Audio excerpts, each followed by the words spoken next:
guy. There it is. There it How you doing, is. bud? Good, man. You? I'm good. Let me just move you over to this screen so it looks like I'm actually looking at you. There you go.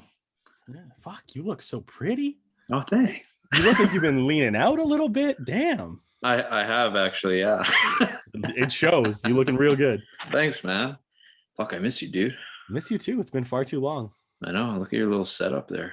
Yeah, this is where I live. I get a kick out of this because like anytime I've been doing the streams and somebody talks, they're like, man, this looks so good. I'm like, really? Because like this is my socks and underwear drawer, like right there. My bed is just on the other side of this. Like it is not.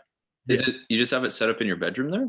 Yeah. Oh, okay. I thought you were in the main room there. I used to, but then like I had one day I was trying to do something and like couldn't stop sneezing and like I literally shook my keyboard out of cat hair and I'm like, I can't fucking nope. Like they were up and walking across it over and over and I was like, I gotta move this. Like those cats are still pissing you off. Oh yeah. Yep. But hey, I'm still rolling with it at this point. I kind of like this better because it feels like it just feels more roomy. So these yellow walls out there are just kind of shit. Like this gray looks way better. Oh, okay, nice. Yeah. Sweet deal, man. Yeah, I like this setup you got going. All the records hanging out behind you too. Oh yeah, I figured I'd do something like you, show some cool shit. So I still got my stuff set up from like my stream. So I was like, you know what? We're just gonna keep this. Hang on with Pinhead and Rick and the Alien. And yeah, that's sweet. I found a company out of I think they're from England or some shit, but they do bath bombs. And inside of them, they do like D&D dice. Oh, really? Yeah. Oh, shit. I got a fuck ton of like real nice D&D dice now. So they're just in the bath bombs. Yeah, it was really weird because like this fucker melted out and it's just a triangle. And it was between the cheeks for a good second. I was like, ooh, that's not the best feeling. Look at that catch though. Yeah, nice, man. That wouldn't be a fun shape to have in that area. No, like the rest of them, yeah, okay, they're pretty all right. I also don't know how the fuck you roll a triangle die because it always ends like point up, and I'm like, I don't know what fucking number that means. Like, yeah, I guess that's true. Fucking weird shaped. Yeah. Everything else is fucking normal. Yeah, God. So what were you up to tonight? Went and had dinner at my parents. Oh, nice. Yeah, we were at Christy's parents tonight. Yeah. Oh, fuck, man. I mean, it's one of those points like I miss and I don't miss because like I still talk to my mom like almost every day, especially with all this stuff. Yeah. And she wound up having like surgery on Tuesday to get like arthritis in her hand repaired or some shit. And so I was like, jeez, cool. Like I'm kind of in the loop now, which is dope. But like, yeah. Then it's like, okay, what? I go over and I sit there and I'm like, we got nothing to catch up on. Like I talk to you guys all the time. Yeah. My dad's working from home. My sister's the only one in the family to get vaccinated so far because she's frontline. Oh, okay. So she's rolling through it. So which one did she do? Did she do like the Moderna one? Like, no idea. There's like because what I think it's like the Johnson & Johnson one's just one shot instead of two. Yeah. She definitely. It's the first half she got, so it's either Pfizer or Moderna she got. Okay. Yeah. So now she's just got to wait for like the second one then. Yeah, whenever that happens. I'm also sitting here like. I feel like an addict because like I want the fucking vaccine, like I want a needle in my skin, but I'm also just like I want it so I can tour and like do things again. Do things 100%, man. Yeah, especially if they make like that, because what they're talking about, like what is it, like a vaccine passport thing, so you can internationally travel, which understandably makes sense. And I mean, it's one of those things I think about too. Like, have you ever gone to like Mexico or something? You have to get your shots to go down there anyway for. HIV or HPV. Yeah. I know what you're talking about. Yeah. You got to get the stab for the type A's and you got to be sure about all that. And so it's one of those that I'm just like, it's no different for me to like go to a different country and get another vaccine. I'm used to that at this point. Yeah. Not like your mom didn't, or sorry, not your mom, your sister. She didn't have like any bad reaction or anything? Nope. Okay. Because one of Christy's friends, her husband's, like her brother-in-law, his mom went and got the shot and she almost died from the shot.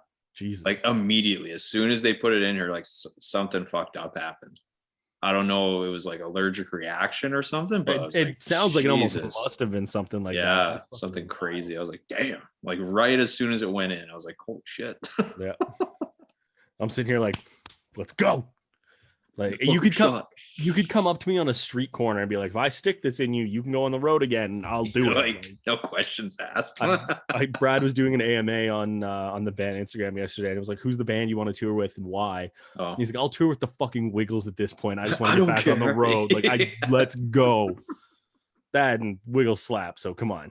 That would be a pretty sick tour. All matinee shows. I'm back in. I'm asleep in the van by 7 p.m. every day. It'd be fucking so. Fuck, that'd be ideal right there. I don't know, man. I like doing the dumb shit at 3 a.m. when I'm walking out of a venue. Like we went and saw New York City for the first time. We like got out of the show, and I think we got to Times Square at 1:45. Jeez. Because like, you know, like the big red stairs and stuff they have there, you have to be off of those by 2:00. So we like went there, got our picture, and then bailed. Walked around, fucking brown bag and liquor everywhere. Brown bag and liquor.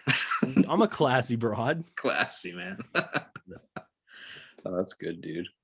But yeah, so everyone else is doing okay over there. Yeah, I mean, I saw Rye for the first time in like 2 months. Oh yeah, I heard Ryan for the first time in 2 months. I heard him. I was in the shower and I heard him come home and go, "Hi, bye." You had to grab mail and like take off. Just fucking. That's where we were at. Yep. No, he's got that. The rest of the band's doing really well. Tim's just hit his 6 months sober. Yeah, good for him. Working full time. Brad's business is going incredibly, and Luke's side project and hustle and shit with Gaffwood is going well too. So sweet. Everyone's got their own thing going. Yeah, and I'm so fucking tired. And work like no different? Nope. It's like obviously like a little bit. Like I still have to be masked up and sanitize everything, but like I'm appointment based, so I get one kid every half hour. Yeah. I'm just hang out, push a button, try to make them smile, send them on their way. Yeah, true enough, man. But no, because we're doing like I'm still working Monday to Friday, practice Monday and Wednesday. I stream on Thursdays. The boys Luke and Connor stream Sunday on YouTube. Oh, they're espresso time. But I moderate that stream, so I'm still sitting at this computer on Sundays. Tuesdays are usually my like research days for whatever guest I have. So like I sit and I make my notes and like go through my book and whatever I'm doing. Yeah. Friday, Saturday, and then a little bit of Sunday is like schedule and design and get everything ready to go. We are bouncing like final album artwork, single artwork, music video, like everything is just getting like heated up. So I sit at this computer, like I had to get glasses to fucking work here because like I'm staring at the screen so much and just like roll through it because I'm here. Like this is my job now. This is where you are all the time. Yeah. Now.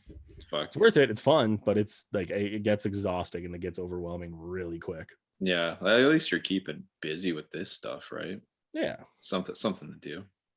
Like how are you like is the Twitch talks that you're doing, is that literally every week or have you like missed a couple or every week?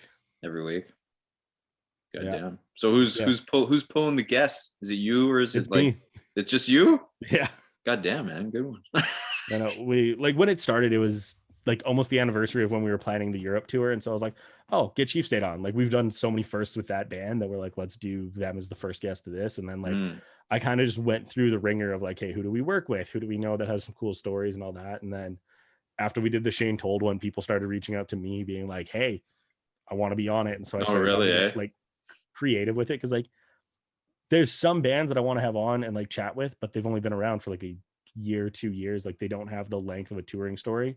And like there's not as much we can talk about. So I did an artist spotlight a couple weeks ago where I brought in 4 different artists. So it was a photographer who we'd worked with in Texas, Megan Bolds, who's amazing, a photographer and musician named Gage Hansen from Omaha, Nebraska. Nice. That like his work is incredible, his band's popping off, and the dude just is a workhorse. Like I've following him, that guy never stops. And so I was like really excited to talk to him about some stuff, and I want to have him on for a longer one where we can really like deep dive some shit. Nice. Then I had what was it, Andrew Zamora from Wavy Anchor from out in Ontario. Nice. And then Luke suggested I bring in an emo trap dude by the name of Lil Too Sad. Lil Too Sad. Yeah. It's from Oregon. Dude's great. Total homie, but like, I mean, you know me. Emo trap's a little off brand for me. So it's a funny time, like trying to sit down and talk to some dude about that. And I'm like, I don't understand half of these words. Yeah, true. What is the SoundCloud? Explain that to me. Explain SoundCloud to me. Yeah. That's true. How long are your like the streams usually? I've been like bouncing around. Like I've had some the one with Shane, like it was only supposed to be an hour. I think we wound up doing like an hour and a half. Yeah. Yeah, that one would be pretty easy to go over. Oh, well, he's like, Silverstein also streams on Thursdays. So we were like trying to line it up so he could finish his stream on Thursday before, thank you, before bouncing into mine. But like, they wound up going like, when we were wrapping up, so was the Silverstein one. Like it went for like 5 hours or some shit.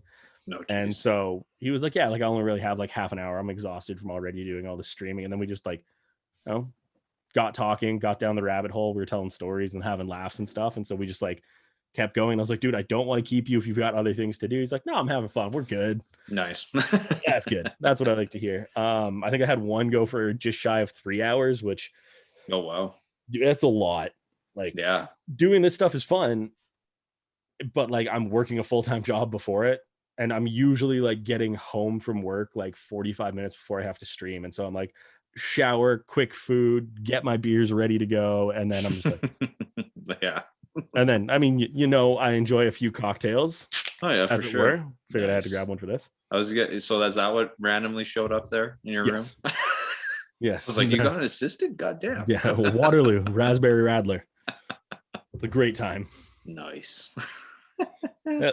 No, it was just like a quick text. I'm like, I got home from my parents. I realized I didn't put any of my drinks in the fridge. So I had to do like the flash, like paper towel freeze. So like wrapping water, throw it in the freezer. And I was just like, I'm going to text you when I need this.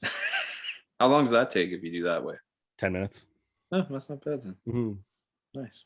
Like I got in the door when you're like, hey, text me when you're ready. No, I was like, yeah, I can do that. And then thank God Zoom has its little clock in the corner. I'm like, yeah, it's been about 10 minutes. I don't want this thing to explode. Yeah, no doubt, man. Yeah. Sweet. Done that God knows how many times. Nice. Like so wait, what were you saying? Luke and Connor, so they do theirs on YouTube there, right? Yeah. We kind of like, it was a divide and conquer kind of move where it's like, okay, I'm gonna learn Twitch and figure out like I'm gonna get good at Twitch. You guys get good at YouTube. And it's so funny, like if you go back, because both of us post all of our like history. So like all 15 of my Twitch talks are sitting on our YouTube channel. All 15 of the espresso times are on YouTube. Like they're all sitting around, so you can go back and watch them. And if you go from like our first one to our current ones, we figured shit out at some point, and it's fucking awesome. Just like you can see it get better.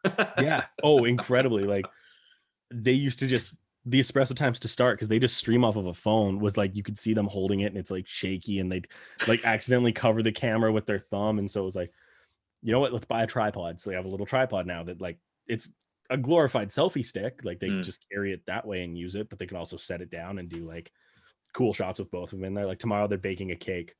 So I'm sure they're just going to have the camera set up like across from the oven. They're going to be on the other side of like a counter. Just here's mixing ingredients, throwing it in the oven and decorating. And nice. I'm slightly concerned because they try to keep theirs under an hour, because there's only so much coffee you should drink, and they usually have 2 or 3 espressos like during that stream. Oh fuck! So those guys are just fucking vibrating by the end of it. Oh shit! They're on their uppers with caffeine. I'm on my downers with Twitch talks, but I do late night, so I go to bed really good. Yeah, true enough. Jesus. So for the espresso ones, is it just kind of filmed, or is it live stream on there too? It's live stream for them too. Okay.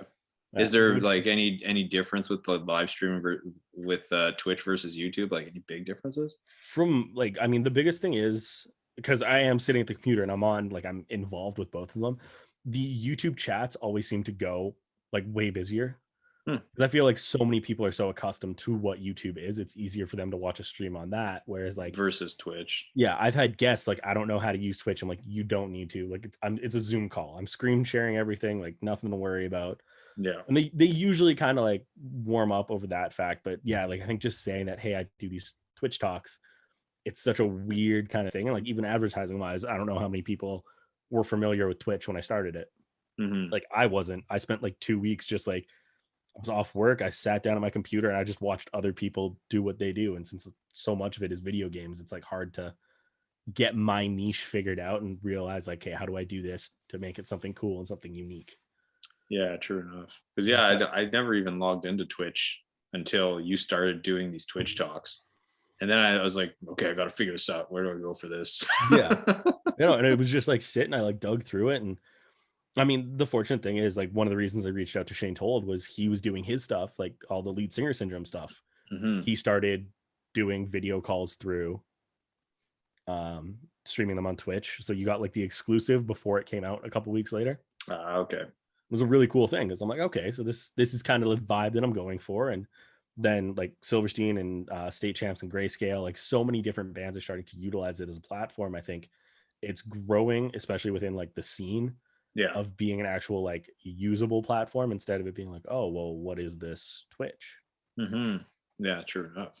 Yeah, it's nice to see it in a different way because I just associate it with video games all the time. Yeah, I mean, I've tried doing that too, and I'm horrible at video games. So like, we're just gonna stay away. Like, I'm still gonna do it. I'm still gonna go and play Warzone probably later tonight. Just grip it and rip it, but grip it and rip it. It's never a good time. Is that all you're playing lately? Just Warzone? A lot of Warzone. I still go back and do my Tony Hawk because the this soundtrack is just too groovy. Yeah, I got that game too when it came out. Yeah, soundtrack, man. I've done. Brad and I were doing Destiny 2 for a while. I might get back into playing Apex or something. Like, I'm not an online gamer by any means.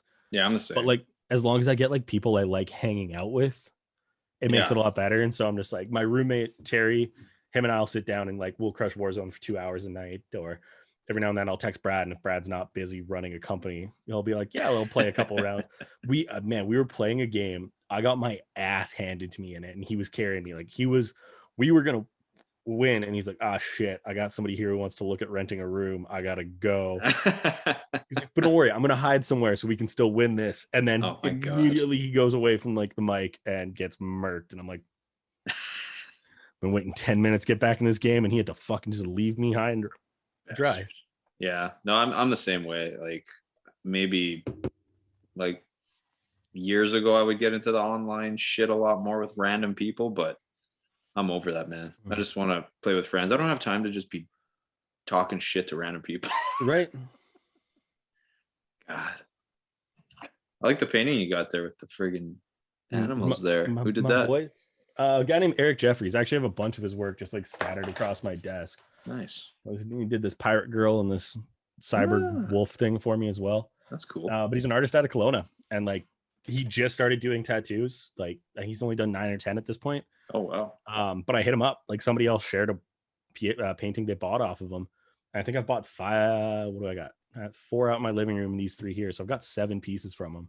Oh damn. And they're just like, I asked him to do this because I mean I can't see my beat in my jack anymore. So keep him with me. I keep my beat on my arm too. Nice, man. Yeah, and he crushed it. Yeah, that's pretty sweet. The best Christmas gift to myself. Yeah, no doubt. It was nice. Oh, that's dope, man. Yeah, and then I got my boy Courage hanging out behind me always. Oh yeah, there you go. It's a boar. It's not a dog. It's a boar. Oh, it's a boar? Yeah, I figured that out like months after I got it, but it's got the tusk like teeth growing out. They're just all broken off. Okay. Boy, I would have thought dog for sure. Yeah. Well, I mean, once you get a profile of it, it's like, okay, yeah, that's a weird okay. head. Yeah. But he's there. He hangs. Yeah, when it's that angle, it tricks you. Yeah. You can see where he got though. Mm-hmm. My boy did not make it out unscathed. Right between the eyes. Yeah, I don't know who got him, but that's a good shot. Yeah. I got this. I've got like a huge cow skull and another deer skull out in my living room, and then 2 sets of antlers I've been working on cleaning. Nice. Get made up into something because I have nothing but time. Just fucking collecting skulls now. God. Yeah. Dude, it's weird. I told my mom once, I was like, yeah, I want to get like some skulls. Like, I know my grandpa had one, and it's one of the ones that's sitting out there now. But it's like the top half of a deer skull with the antlers. So like it looks really cool. And then like I want to mount it into like a coat hook. Oh, okay. Because like it would work really well for it. Yeah. And I like mentioned it to her, and the next thing I know, she shows up and gave me 3 different skulls. None of were the ones I wanted. She's like, I just asked around if anybody had any they wanted to get rid of. I was like, Alberta, sure. Yeah. I got asked by one of her cousins So it's family that I'm sure I've met when I was a child, but I have no idea who they are now. If I wanted to go on the annual bear hunt with them this May, oh damn! I'm like, no. I don't want to kill things. I want to own dead things. Like, it's I just want to own them when they're dead. I want ethically sourced animals. Courage here, obviously not. The other two, from what I can tell, there's no like bullet damage to them. Okay. He passed away naturally. This guy didn't, but like he was already preserved. So somebody else had already taken care of this guy. Okay. I'm like, okay, fair enough. Yeah. God damn, man. But I'm like, I don't want a gun. I don't want to go shoot things. I don't want to take life out of this world. It's already shitty enough. Just let me worship the dead stuff. It's fine. It's whatever. You never been hunting? Oh, I have. Okay. Just not fond of it. No, like I remember being like 14 before you needed like a hunting license, going out with like, my second cousins and stuff in the middle of nowhere. And I've never shot anything except for like targets, which is the upside. Because I can't. I'm not malicious enough. I'm an angry human, but I'm not that. You can't do that. Yeah. No. Good. I'll throw these on. I can tell my eyes are starting to burn already. Oh, really? Look at you. Let's not. We might not have to do this because that's. Yeah, we're not. I don't want the screen glaring back at you the entire time. Oh, good, man. So you finished filming that new video, eh? Yep, finished that last Tuesday. Got the second cut of it today. Was it a one-day shoot, or how long did it take? We were in there for just shy of 12 hours. Okay, nice. Got everything done, and I think like the first however long was, obviously loading in, figuring out, okay, how do we do this, and like planning it out. We broke for lunch at like 5 o'clock, I want to say. Okay. 5:30. And we'd only done like Luke and Connor's shots. So we still had 60% of the band plus like a bunch of full band shots to do. And I'm like, man, we've already been here for so long. Like I had no faith we were getting it done in one day. And like we had the space for 3 days, which was awesome. Nice. But it was just like none of us wanted to like, it wasn't secure enough that we were comfortable leaving our gear overnight. So we all had to load out that night anyway. Yeah. And so we're like, okay, we'll get this figured out. And then as soon as we came back from that, we were just all flying. Like everybody was like, every shot worked. Like I think I only did 2 takes of my solo stuff for bass. Sweet. And like, you'll see there's a calm and a chaos version that we shot. And okay. Yeah, I did one of each, and I was like, you guys good with that? And I'm like, we're fine with it. I'm like, cool. I play bass. We don't need a lot of me in there anyway. Like, we're fine. And then I know like one of the notes I think I had, we got like the first cut back and we sent like, oh, this part is like Connor's not actually playing that riff. He's playing this riff just to make sure like the guitar lines up and stuff like that. And I think there was 3 separate times I was like, we don't need a shot of me right here. Go to somebody else. We don't need that shot of me there. Go to somebody else. Like, I'm not doing anything too incredibly interesting in this one. Like, I'm having fun, but we don't need to sit and focus on me playing bass when I'm playing an open and a 5, an open and like a verse. Like, it's not like there's exciting points, but those exciting points, everybody's doing something cool. So like, find the cooler spots at this time. Yeah, true enough. Eh? Yeah. So that's almost so. You just got the second cut, you said? Yeah, we got the second bounce yesterday. Sent our notes off this morning. So they're probably not going to edit it till Monday, but we should get a third one Monday night, Tuesday. Nice. That's pretty quick. We all kind of said too, we're like, I think it's 4 notes were things that we're like, change this, change this, change this, and change this. And one of them is literally, it's like an artistic shot we did. That I just wanted to see from the first cut to the second cut. I'm like, what if we tried it this way instead of that way?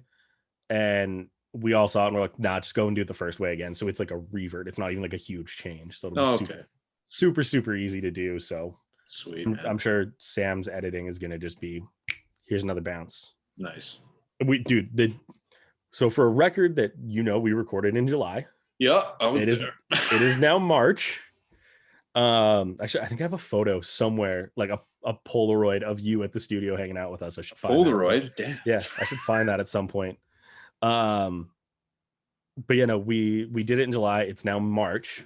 We are still going through the mixing process, but like we had to fandangle some things around and make the people who paid for the record happy and that sort of deal. Yes. And it was more like we're playing with house money, so we're like, we might as well do this and like just see what happens. Nobody's really rushing to get this record out because it's kind of hard for a band like us to make money without touring. So if we put out a record and then we're like, here, bye. Like it's not going to be the same kind of vibe. So, you know, there's not a delay in that, but there's just like playing it right and trying to make sure we do something that makes sense instead of just putting out something for the sake of it. And so, yeah, for sure, we got to play around, and we found, I'm going to say it's my dream mixer masterer for the record. So I'm super stoked on that. Nice. But it's like working with him is he'll send 3 tracks in a day, and then we'll be like, can you shift the guitars, like send our notes back in a couple of hours. And I swear, before like we've all confirmed that that's it, we already have the next bounce and mixes. That's fucking like, that's perfect, man. The dude is a god, and it's like some of the best sounding stuff ever. I think the first single we're putting out, and I keep wanting to say the name and I can't yet. I'm like stumbling over my words with all this. I don't know if you saw the Beartooth stuff, because they've been doing their Twitch streams to like announce new music. So last Thursday they dropped a new single. This Thursday they announced the new record with a new song. But so they announced the record yesterday. Yeah. Last week, Caleb got so excited he accidentally leaked the record name. Oh, did he? And no, like very few people caught on to it. Oh, that's hilarious. Then they made a post being like, he fucked up. Oh no. So that's the record name. But like, they did it in like a comedic way. Okay. Or it was like they just reshared the screen, and it's Caleb like, yeah, so I want to do that on Disgusting, and instead I got to do it on Below, and like just kind of kept rolling with it. And it was like, did you say it? Did he just say, like, you have to be there and paying attention, because it just kind of slid. Like it slid. And I mean, you know how it works. You got working titles and stuff too. So yeah, I think one of the ones on our new record, the working title was Chinese Beyblades. Yes, I remember you saying that. Yes. One. Yeah. I loved a lot of the working titles you had on there. Yeah. Did you keep some of them just as the names? Some, yes, but they were like, they were the working titles for a reason going into it. Like, there's one I can't really say. It's the first track on the record. Yeah. And the name of it is the way it is because of the guitar that it was written on. Oh, okay. We were at the Guitar Museum in Rochester, New York, and Connor picked up this guitar and like wrote this riff on it that we were all like, oh, that's really dope. And then he just like saved it in his phone with like the riff, but he named it what the guitar was called. And so that's just how we referred to it. Okay. Yeah. And then it just kind of was like, well, it has meaning, and it sounds a lot better than any other name that we could come up with or that had like a vibe to it. I'm not sure if it was we Stockholmed ourselves into being like, that's a good, that's it, that's title. The one, yeah. But it, like everything else we kind of put, it's like, just it doesn't fit. It felt insincere, where that one was like, okay, it's a genuine, appropriate meaning. Chinese Beyblades, on the other hand, no, that was literally just like Connor looked around, it was the first thing he saw. And Chinese Beyblades. This is it. Fun fact, that is my favorite track on this record. Oh, is it? Oh, dude, I'm so excited. Like, out of the 11 songs on this thing, that banger, and I think it's track 2, is like, I'm good. Like, whatever happens after this is 10 of 10 for me, as long as this song is on the record, kind of thing. Yeah, man, for sure. Yeah, it's gonna be a fun one. You know what? That's funny, because I feel like that would happen, like the whole Stockholm syndrome thing, when you like make these random names for the songs, but like when you have them there for so long, you probably do just grow fond of it. Oh yeah. And you're like, I can't think of anything better. Well, that was the biggest thing, is like, since we were supposed to have this record tracked March of last year, but we didn't get to do it till July, you know, you get those extra 4 or 5 months down the line, you get so attached to these parts. And like, there's random footage of me and Luke, literally Luke in the booth and me like behind Quinn, like, change this line, do something, like try something else. And he's like, no, it has to be this. And then the exact vice versa of that. There's no footage of it because nobody fucking filmed me tracking bass. Nobody filmed you. No. There's the only proof that I was in the studio. I'm pretty sure I'm napping on a couch. Like I'm good. That's just what you are as a bassist. You sleep, man. Sleep. You don't do anything else. It's great. But there's like the exact opposite where I'm like, no, like I want the part to be like this. Like this is how I've always played it. I don't want to change it. And Luke just getting back to me like, no, you got to try something else. Like, and so we just do this back and forth. And it's so weird because like, you know, us as a band, we're not hot-headed by any means, but like, no. Get so Stockholmed into being like, this is the part, nothing else is going to be better than it.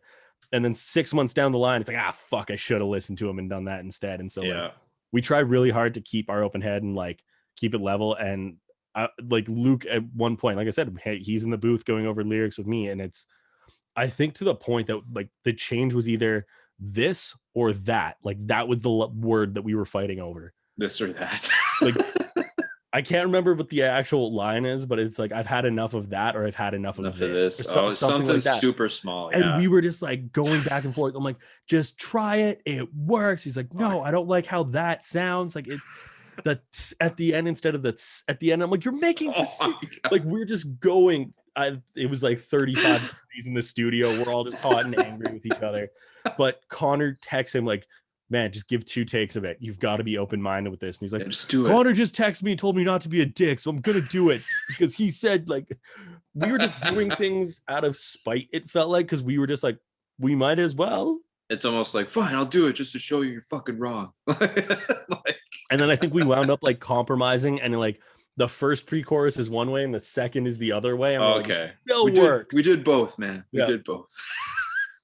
Which is like, I'm like, that we just try it. Try it. Fucking funny. Yeah, from what I'm like, from stuff that you've told me and from what I've seen, it's so funny because like you can tell certain people, like you said, you're not hot-headed, but everyone gets kind of stuck on a part of their own where they're just like, no, this sounds better like this. Yeah. Right. And then there's always someone who's like, no, come on, man, just try this. It's just how it is, though. Well, it's one of those situations, like we got to work with Quinn, who's a phenomenal producer and like songwriter in his own right. And so like whenever he said something, all 5 of us were like, yes, let's try it. Okay. But when anybody else said it, it was like digging our heels in. Like we were backed in the corner and we had our teeth out. We were just like, no. That's funny, man. That's hilarious how it works that way. I mean, we got to work with a dude who's done it. And, you know, I learned a lot like about the business aspect being in there. Like I'm excited to get radio play in general. Yeah. But like he did a breakdown over lunch with me about like how much satellite radio pays versus like FM radio pays, and like night and day difference. You're not going to see a dime FM, but you'll get like $40 a play on satellite kind of thing. Like no shit, that big of a difference, eh? It was just absurd, and I don't know if that's them working with E1 and just the way their contract was kind of negotiated or what, but yeah, it's just like absurd differences. But I guess you got to think about too, FM is to one area where satellite just gets everything. That's true. Yeah, that's true. Yeah, that'd be fucking hear them on fucking Sirius all the time. Mm-hmm. Dude, I hear Die Knowing on the Bear when I'm driving, and I'm like, fucking Tooth did it again. All right, go. God. And then I'm getting told we're the wrong kind of rock and the wrong kind of alternative to get on the radio. So like, sweet, man. Punk rock boys for life. We're here for that. That's right, man. No, yeah, man. I'm excited for you guys to release the new songs. They sound so fucking sweet from when I got to hear them the first time there. Oh, and you have no idea what the changes are. Yeah, I know. I'm fucking excited to see. Because you hadn't even been in when we were doing drums yet. You were still like, we were tracking guitars and vocals and stuff when you stopped by. Yeah, because the way you guys did it was you got the drums programmed and you recorded the actual drums last. So yeah, well, from what I heard, it was just like the programmed ones when you did it. Yeah. Which I mean, Tim and Luke put a bunch of work into it, so it sounds really authentic, and it was a lot easier to kind of work with that. But yeah. That was just a super interesting way to go about it, doing drums last, man. It worked so well. Yeah. Like we crushed the drums. We had 4 days to do drums, and I think the first day we might have done 1 or 2 songs, maybe. And then like Tim touched them up again the next day, and they sounded way better. Yeah. So it wasn't too hard for him to kind of do it that way. And he got to sit and actually, like, since he was programming it, he knew exactly where everything had to be. So we would go, and he would show up at the studio about halfway through a day, and we'd be there at like 10. Tim would get there at like 2. But then when it hit 6 o'clock and we all went home, Tim went to the jam space and practiced the songs that he was programming to make sure he could do them. Because he was writing stuff that his body literally couldn't do. Jesus. On these programs were like, I guess, that's an accident that could happen. Yeah. So he had to figure it out. And then like he would come in the next day with the bounce for whatever we were going to work on next of just the MIDI drums and send it to Quinn. And then we'd do the magic with the beeps and the boops and the ones and the zeros and put it from program to program, and it worked out well. But he would literally be editing these like mentally, like, okay, I can't do that. I can do this here instead, and like just figure it out. Yeah. But then I want to say it was either the last day or like we did it a month later. 50-50 on the timeline for this, because that whole summer and fall were just kind of become a blur at this point. Yeah. But him and Luke did a day of percussion where they literally like every tambourine, every shaker, like it's all them actually in the booth recording it.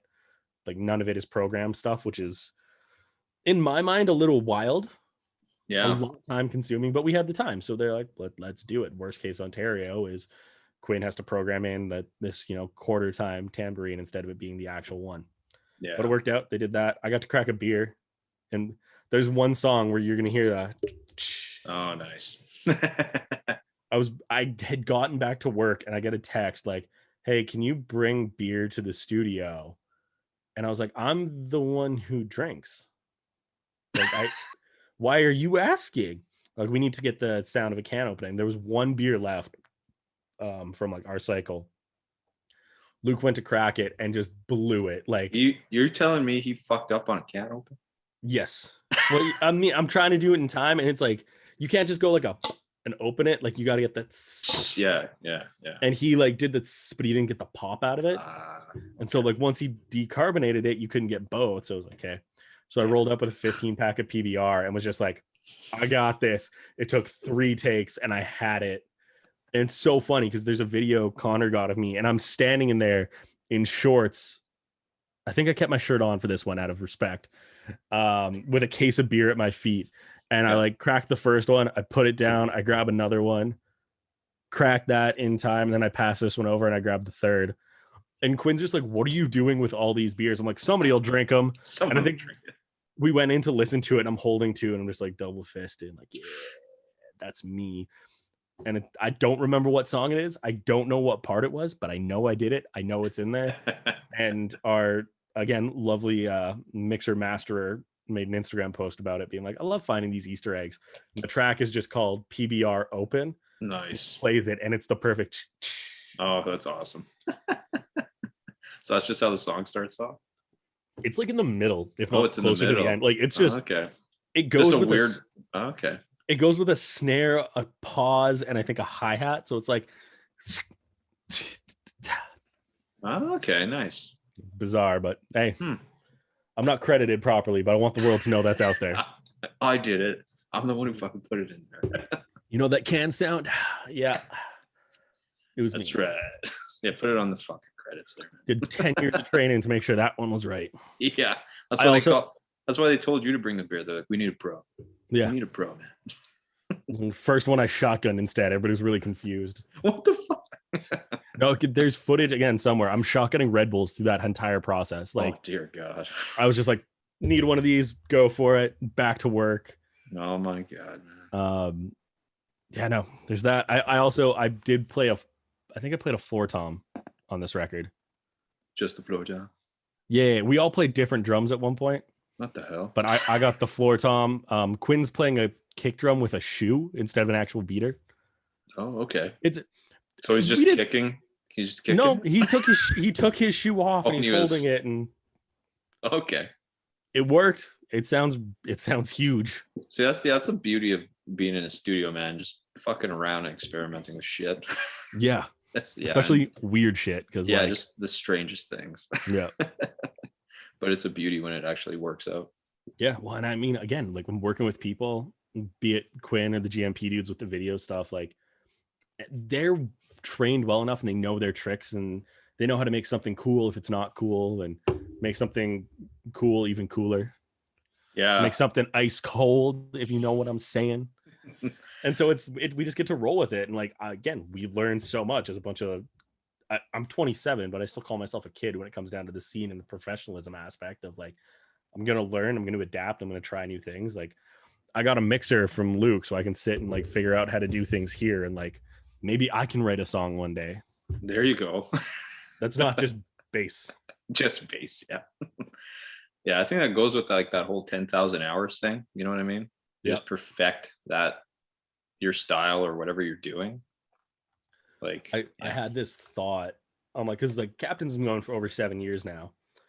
And on average, I'm like, if we do 48 weeks a year, we do double, like practices, and we practice for about 6 hours each. Like right away there, like I'm actually gonna do this math.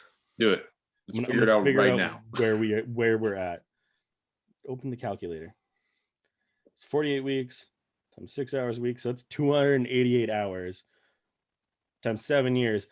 That's only 2,000 hours of me playing music with captains. Oh shit. Like it's not that much. And like obviously like shows and stuff like aside, touring and having the other experiences outside of that, but that's just sitting in a jam space playing music. Yeah, there you go. That's crazy. Yeah. I thought it would. Yeah, shit. I thought it would be more than that just off practices, but okay. Yeah, I got a lot more of this to go. Fuck, man. But no, that's fun. Yeah, at least you guys are still doing all this shit, keeping your fans engaged. That's good. Oh, dude, and it's fun. Like I talk about it on my stream all the time, but it's such a big boost for my mental health, especially with everything I kind of dealt with over the last year, because this is the longest I've been home. And like I feel super isolated all the time. Like I've got my roommates and my job and the band and all that, but being on tour as much as I have and making friends in other places of the world, like I can't just call up some of these people and be like, hey, you want to go like hang out? Yeah. You want to go sit in a Walmart parking lot on our hoods and like grab a coffee? Like that's not a thing that I can do. And so like this has really helped me kind of engage with people that, not that I've neglected, but I just haven't had the ability to hang out with, or like our schedules don't line up if I'm at home and they're on tour, or vice versa. How many times do I get to see Robbie from Gardenside? And maybe once, twice a year, and it's in passing when I'm sleeping on his floor. Like, it's a great thing for me to be able to talk to these people and realize that I'm not doing this alone, but also like getting to hear their stories and kind of just relaxing with it all. I will say it's exhausting, and like the amount of work I'm putting into it is it's not easy, but it's not hard. Yeah. But it's just time consuming. And so like I feel like I'm constantly just go. I slept till noon today, and like I did not realize how bad I needed that. Really? Oh, so good. Granted, I was hammered last night, so I slept through the hangover, thank God. I got my 10 hours of sleep, woke up feeling great. Immediately made up some graphics for the Twitch Talk stuff, or not Twitch Talk, Espresso Time coming tomorrow. Nice. Just feeling chipper. Was in a good mood. Yeah, man. That sleep's important, bro. Yeah, no, I'm the right amount. I'm here to burn out. That's it. Burn out. I will sleep when I'm dead, and I'm 27, so I got a few months left. I'm sure of it. A few months. You're not gonna make it to 30. You think you're gonna die for that? I feel like I'm the rock star club. I'm the one who can go. What? Let me ask you, what you drinking? What do you got going right now? Is that just a Bud Light? No, man. It's Molson XL. I'm still off of it. Very concerned. I just saw the blue. Just the blue. Well, when you picked it up, it just saw the blue. So I was like, you drinking? Oh, yeah, no. Just something to get me by. Yeah. Dude, bubbly. Bubbly is my fucking go-to. You know what? Bubbly's good, but if I have too much of that, I can't do it. See, I limit myself on 2 cans. Yeah, like that's what I got to do. Like I don't drink a lot of this, but I'll do it like the odd time. Like when it's like something like this where we're just like hanging out and chatting. Like it kind of tricks me, right? Because I always enjoyed having beer with friends and stuff. But like, yeah, even if I have like a bubbly or like a fucking Coke Zero or something, but yeah, like I limit myself just because you have too many of those, it messes up your taste, and it's just fucked up, man. I mean, I always figured this out, and my buddy Nick in Calgary plays in a band called The Path Less Traveled. I was having dinner with him and his wife at one point, and we're chatting, and it's like, yeah, like I realized like I like beer, I like pop and all that, but like what I really like is carbonation. Mm-hmm. And as soon as like that kind of like I heard that, I was like, that makes a lot of sense. That's it. And then the Tooth guys drink, we get 2 cases of bubbly on the rider, and I'm not drinking until after the band finishes playing because I'm a professional and I'm responsible. Right. And I mean, those guys pay me. I've got to be proper in some way, shape, and form. I don't look it, but like I act it, I swear. But like drink my bubbly, and I just got very used to it. And so when I did my sober stints through the last year, it was just a replacement of like, oh, I don't need booze. I just need something that kind of tingles in my mouth. And so, can of bubbly here and there with dinner or whatever else was awesome. Yeah, it's definitely the carbonation. That's for sure. You can trick yourself into that. Yeah. I'm also pretty sure this is fruit juice. It might say beer, but there's no alcohol in that. No. What's it say for alcohol in there? 2.5. Oh, there's no alcohol in there. Yeah. This is a near beer. Yeah, no shit. 2.5. Yeah. Wow. I thought you would say 5 because that's like the huge. No, this brewer's like really good. All their radlers and like fruit beers are super low because they're for longevity. Like you want to be able to drink a bunch of these during the summer instead of just having like a few. And I think it really helps like it not be as sweet. As weird as that is, like more alcohol percentage, I feel like would mean more sugar. And it's not. True. So it's good. Yeah. That's nice. Yeah. It's sweet, man. So how many of the Twitch streams have you done so far? This week will be 15. Shit. Yeah. Which is insane to think that I've almost been doing it for 4 months. Yeah, fuck, that's crazy. Like, I started it before Christmas. Time flies, man. Haven't stopped, and I mean, it's wild. This week was an interesting one. A couple weeks ago was even more. I had a guest lined up. Talked about it over the weekend. Everything was ready to go. Monday, I was like, "Yo, just want to let you know, like, here's the graphic and everything. Before I do this, like, I just want to make sure the time and everything works for you." Just radio silence. Uh-oh. And so immediately, I'm just like, hello. Oh, what am I gonna do? And so like I waited a day, didn't hear anything back, and I was just like, I gotta come up with something. And so like I'm on my phone and I'm just like, hey, like what are you doing on Thursday? Is there any way like we can kind of chat and interview you and go over your stuff? And like it's again one of those things, like I'm fortunate enough that I've got homies that do cool shit that I can be like, yeah, yo, I need your help, man. Yeah, what are you? Tell me about you. And like I'm in an industry that's not dying but suffering, where musicians and photographers and just artists in general, like it's hard to turn those things away because they're like, I get to advertise to a new demographic. This is awesome. Yeah, hell yeah, man. God, I'm surprised you had someone just fucking like ghost you. It was one of those things, like keeping up with their social media, they wound up getting pulled into like another obligation. Oh, okay. And I was like, I totally get it, because like they're from Phoenix, but they like on the day we're supposed to be coming back from LA. Oh, okay. And then they didn't get back from LA till the Saturday. So I was like, it wouldn't have worked anyway. And I was just like, I'm chills. Like I got the apology message after I'd kind of made the announcement for the next one. So it wasn't like, hey, I'm not ignoring you. Like some stuff came up and I'm like, it's the fucking way of the world right now. Like, yeah, no doubt. Everybody's dealing with shit like that.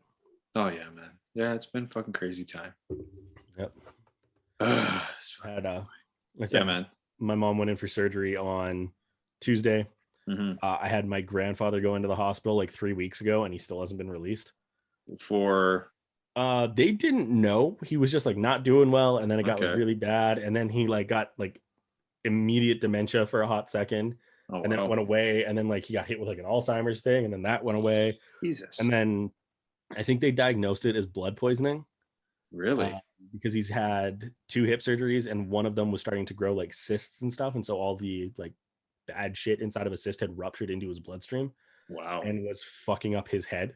So it would like go through, and then it would kind of like get purged out, and then it would go through, and it would get purged out. So it was like an off and on deal. But they're like, you know, guys in his 70s, 80s going through the hospital right now is like a real like shaky situation. Yeah, man. So they're like, they're really being careful about everything. And so like he's doing better. They let him have his cell phone again because he was just calling random numbers for a while because he didn't remember. Oh geez. But I mean, he called my parents when we were at dinner. He sounds really good. That's good. Yeah. Fuck, man. It's a weird time, but I'm just like, kind of just rolling with it now. After everything, fuck it. We'll get better slowly. That's pretty much it, man. Yeah. Oh my God. Yeah, it's been interesting, man. Yeah. Fucking like, yeah, like with Hudson going to kindergarten now, it's like we got a call. Christy had to go get him, but it was like he has like a pretty severe cough, like we have to send him home.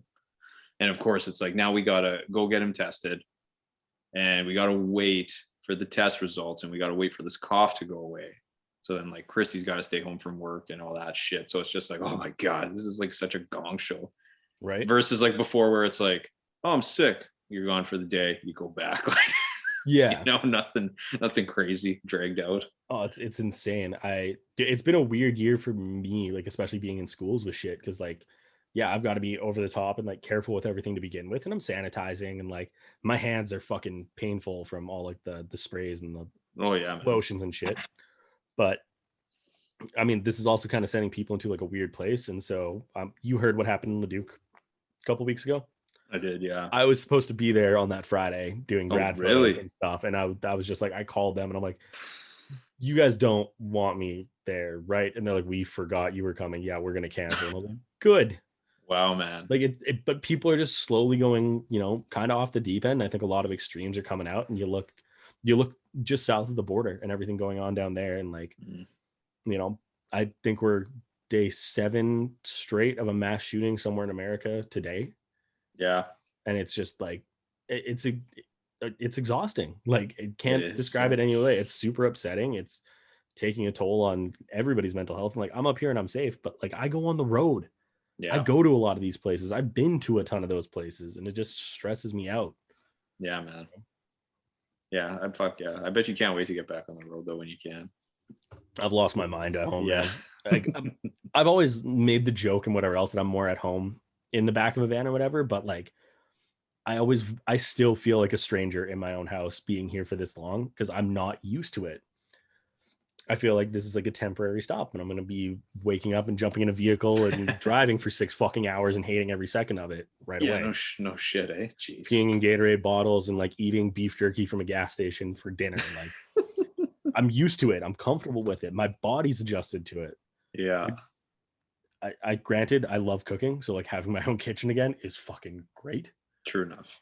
But like, yeah, not being out there on the road, and like, I also feel like I don't have structure in my life at this point. Like, I obviously do. I have practice and Twitch talks on a job and everything else that I'm doing, but like, there's nothing like somebody else being like, here's your day sheet, your load-ins at this time, set time, sound check, load out, like all of that just being there. I'm like, I miss that. I'm about to start making myself day sheets. Like, I'll make myself a day sheet every fucking day. Just like print it off the night before, tape it on the back of my bedroom door, and be like, good to go. There it is.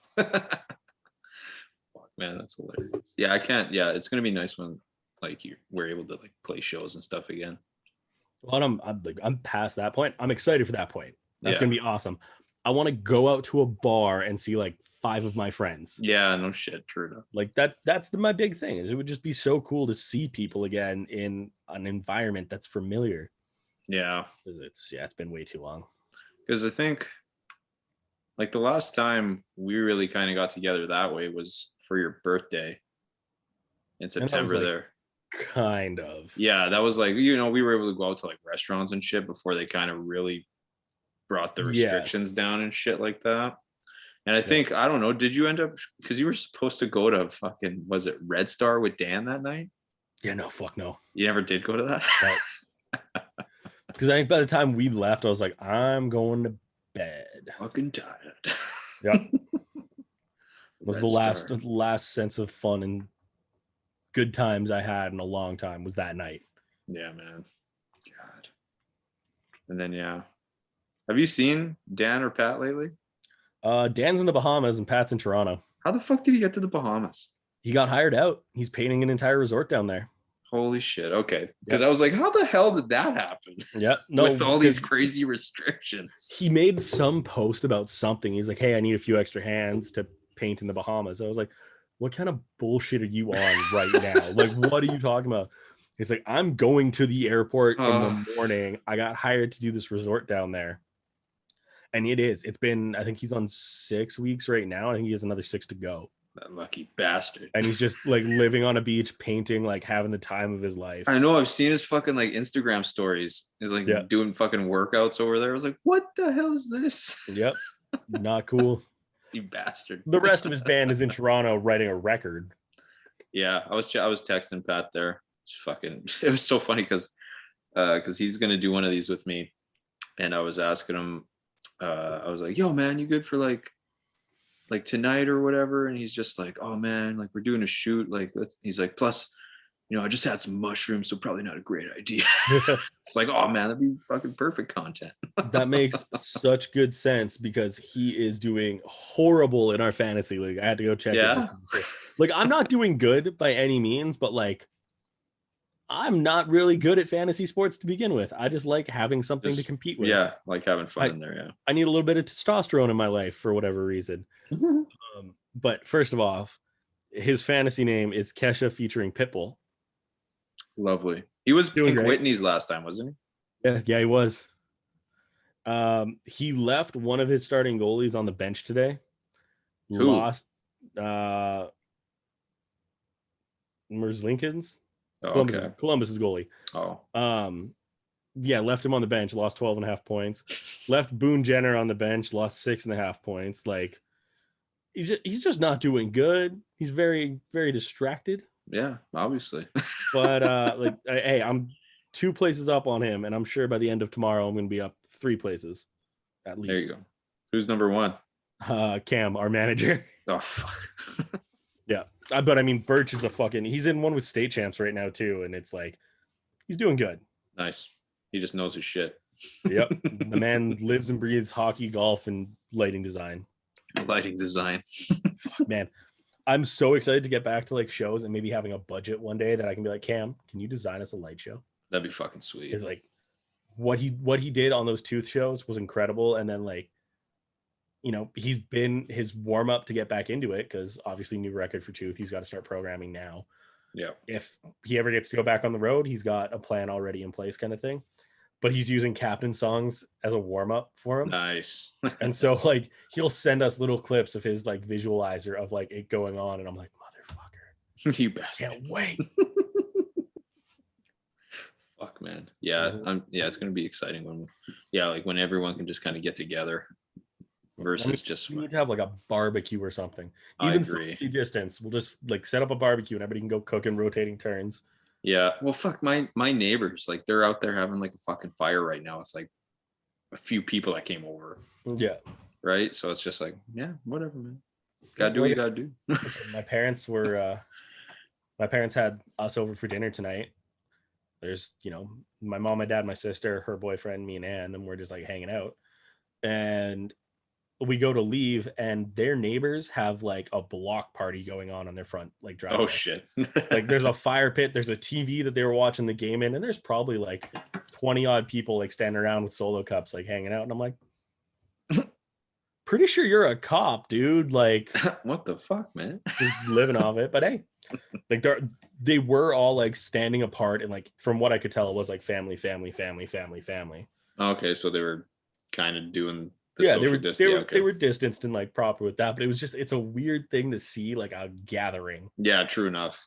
We like went out to a restaurant last night, and like there was one other table in our section. Like you're just not doing that. Christ, yeah, my God, man. Yeah, that's insane. Man, I forgot. Okay, so I was doing one of the espresso times with the boys, and I accidentally spilt coffee all over my notebook, and I just like I'm sitting here playing with it, and I'm like, why are these pages so dark all of a sudden? I'm like, oh, that's right. I did that. That's all my fault. Damn it. Yep. But man, hey, you win some, you learn some. You win some, you learn some. Yeah. God damn it. Fuck, what was I gonna ask? Yeah. Okay. Here's a question, because I know, like, with the band, you're definitely the worker guy. You do all, like, I find you do a lot of the shit scheduling and all that stuff, right? I'm the business bitch. You're the business bitch. Let's go with that. But it's like let's do kind of like each guy's role. Like, like say like with boy bands, it was like he's the cute one, he's the smart one, like whatever. Like, how would you categorize the rest of your bandmates that way? How would I, or how would everybody else? How would you? Okay, Connor is like the hardworking man's man. He's the man's man. Yeah, I guess he works with his hands a lot, right? Yeah, he's the guy who does the maintenance on our van when we're like he's building a studio in Luke's basement. There will be argument that Luke and him are building a studio, but like Connor's building a studio and Luke's there. He's there. Luke's kind of like our youth connection. He's like the young man's man. Oh, okay. We're like the dude, he tries to stay on top of his trends. Like, he pays attention to fashion, he pays attention to pop music and all that. I'm trying to think of which way to say these with them being funnier for the next two. Brad's our wallet. He's your wallet? Brad's our wallet. So like when we're waiting to get paid from the labels, because like wire transfers and stuff take time, but if we need to pay bills now, it's like, hey Brad, can you front this? So he's your sugar daddy. Sugar Braddy, because he's the oldest as well. Yes. But he's also like our marketing guy. So like if I'm having trouble, like, hey, I can't, like, I get creative writer's block. I'm like, I can't come up with a graphic. Can you just like do something corporate to like promote a sale kind of thing? Like, make it look clean, follow the rules, like don't do anything too out there. Yeah. He'll bust something out and it'll be dope because he knows marketing. And when we had a Facebook page, we were running ads on it and Brad would figure those out. Yeah. And Tim's the puppy man. He's just happy to be there, man. He's excited, he's bouncy, and he's just always wagging his tail. Yeah, that makes sense there. That's accurate. And I'm the business bitch. You're the business bitch. I'm Kelly from The Office. There you go. Okay. So this one of my favorite fucking games to play, and I'll do this with like any random people, is I'm like, in your group of friends, like, you know, this show, who's each character.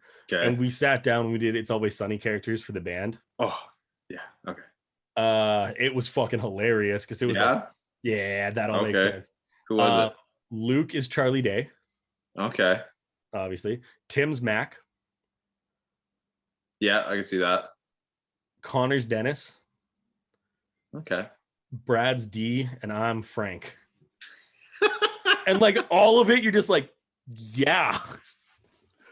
Oh, that's good. Oh, fuck. Brad's D. Brad. Well, because we don't ever listen to Brad. There you go. Stupid bird, shut up. Brad's smart. He's got great ideas. We're like, nah.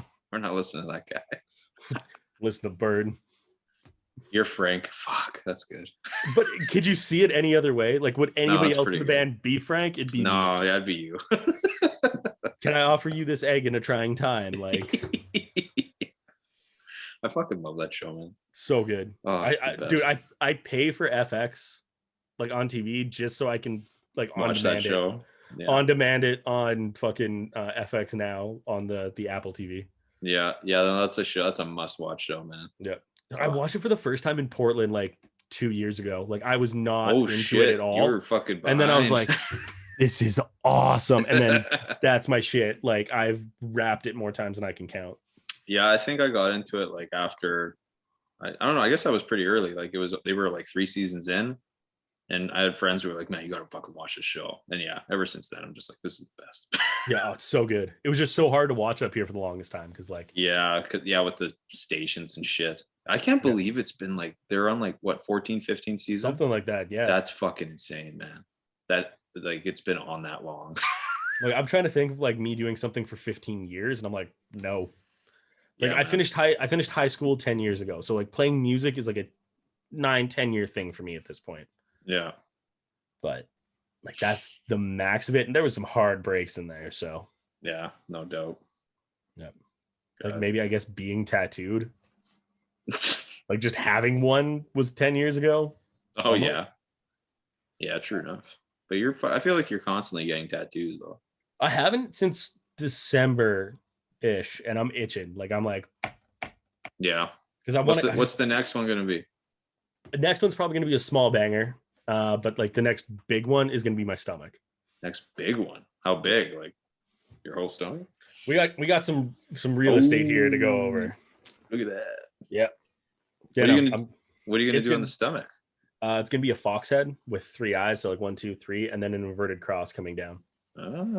Because you know, like everybody gets like wolves. Yeah. I'm like, I want that. But not a wolf. But I'm a ginger. So let's get a fox. Like, let's just emphasize the red. I look good with red. There you go. And I mean, like the last like color tattoo I got was like green and purple. And then like my other one, black and white. Like I've got enough of a mix of everything, but I'm like, I could do some red. Nice. That's smart that you thought of it like that. Like it'll blend in really well. Yeah. Well, and I'm also like, you know, I'm still dealing with some emotional pain with life. Yeah. The pandemic, the world is shit. Yeah. So now is the time to make myself hurt physically too. But yeah, there you go. In an artistic way. Yeah. And honestly, it's like I'm at that point that I'm like, if I don't get this done like pretty soon, I'm probably never gonna get my stomach tattooed. Really? Like I'm at that point where like my pain tolerance is like starting to win a little bit on my decisions instead of being like, because I mean, you remember being a kid, you're like, fucking pain doesn't exist and jumping off roofs with fucking skateboards. Like, that shit was fine back then. But now you know what pain is. And I'm like, I probably shouldn't like jump off this ledge. Yeah, man. Shouldn't tattoo my stomach. I'm still gonna. It's so fucking funny that you say that. Because that is exactly what it was like. You did not give a shit if you hurt yourself. You jump off fucking roofs, like whatever. and then like you get older, and like I fucking like I pulled my fucking glute doing a fucking deadlift the other day. Jesus Christ. I was like, oh my God. I need my ass massaged. No. That's what I said to Christy. Yep. And she was kind enough to do it. So you got to get yourself a Hypervolt, like one of those massage guns. Yeah, fucking her sister has one of those. Like we seen it, like she brought it over, it was like a few weeks ago. But yeah, like, you know, I was just like checking it out on like the legs and shit, because I never tried one. Yeah. But like, yeah, that thing fucking does its work, man. See, I lost the charger for mine in the divorce, so like I have to figure charger, out it was one of those things that got packed up in a box with cables and got shipped off, and I'm like, so you're just like, are you going through like a box of cords trying to see if it fits? I can't even find cords. Like, I think shit. all the cords went. So I'm like, everything that's plugged in is fine, but everything that's missing a charger, I'm like, I'm fucked. You're fucking screwed. And it's one of those ones like I can't. There's no fucking instruction manual on what the voltage is to buy. Lame. So I'm just like trying to like Google it, and half the sites are in Chinese because these things come knockoff like really easily. So I'm like, that's brutal. I don't want to buy something, and like I'm trying to save it because like my calves will cramp up in the middle of the night, and I'm just like, fuck, grab the gun and just like push it out, and I'm like, we're good. But like, dude, that thing is a lifesaver. Between like my neck, my shoulders, my legs, I can't really do my own back, but yeah, I don't know. I feel like lately I could definitely utilize that. Fuck, I might buy one from Costco. I seen one at Costco. Oh hell yeah. Yeah, and then obviously Costco's got pretty decent prices for that shit. So yeah, well, I mean, what, you're only fucking, you can return it at any time. You got that lifetime warranty. Oh my God, yeah, 100%. Christy's fucking older sister, she would always buy shit from Costco, like a fucking bed, and they'd always end up like, they had a bunch of stuff for years, and like they made a move to Dubai, right, for her husband because of work, and literally everything they got from Costco, they brought it back, and they got their money back. And they had it for fucking years. I'm like, oh my God. My boss was telling me the story years ago, and this is the reason I got a Costco card, is this story.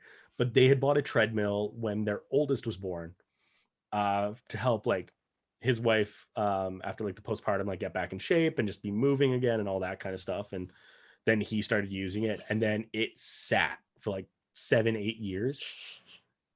And this is like, they had 3 kids. And so like she probably used this thing for a decade. It sat for like 7-8 years. And then one of the kids moved with it when he moved out of the house. And like he moved from here to Fort Mac. Like he went as a rig worker. He used it for about 7 years, and then it broke.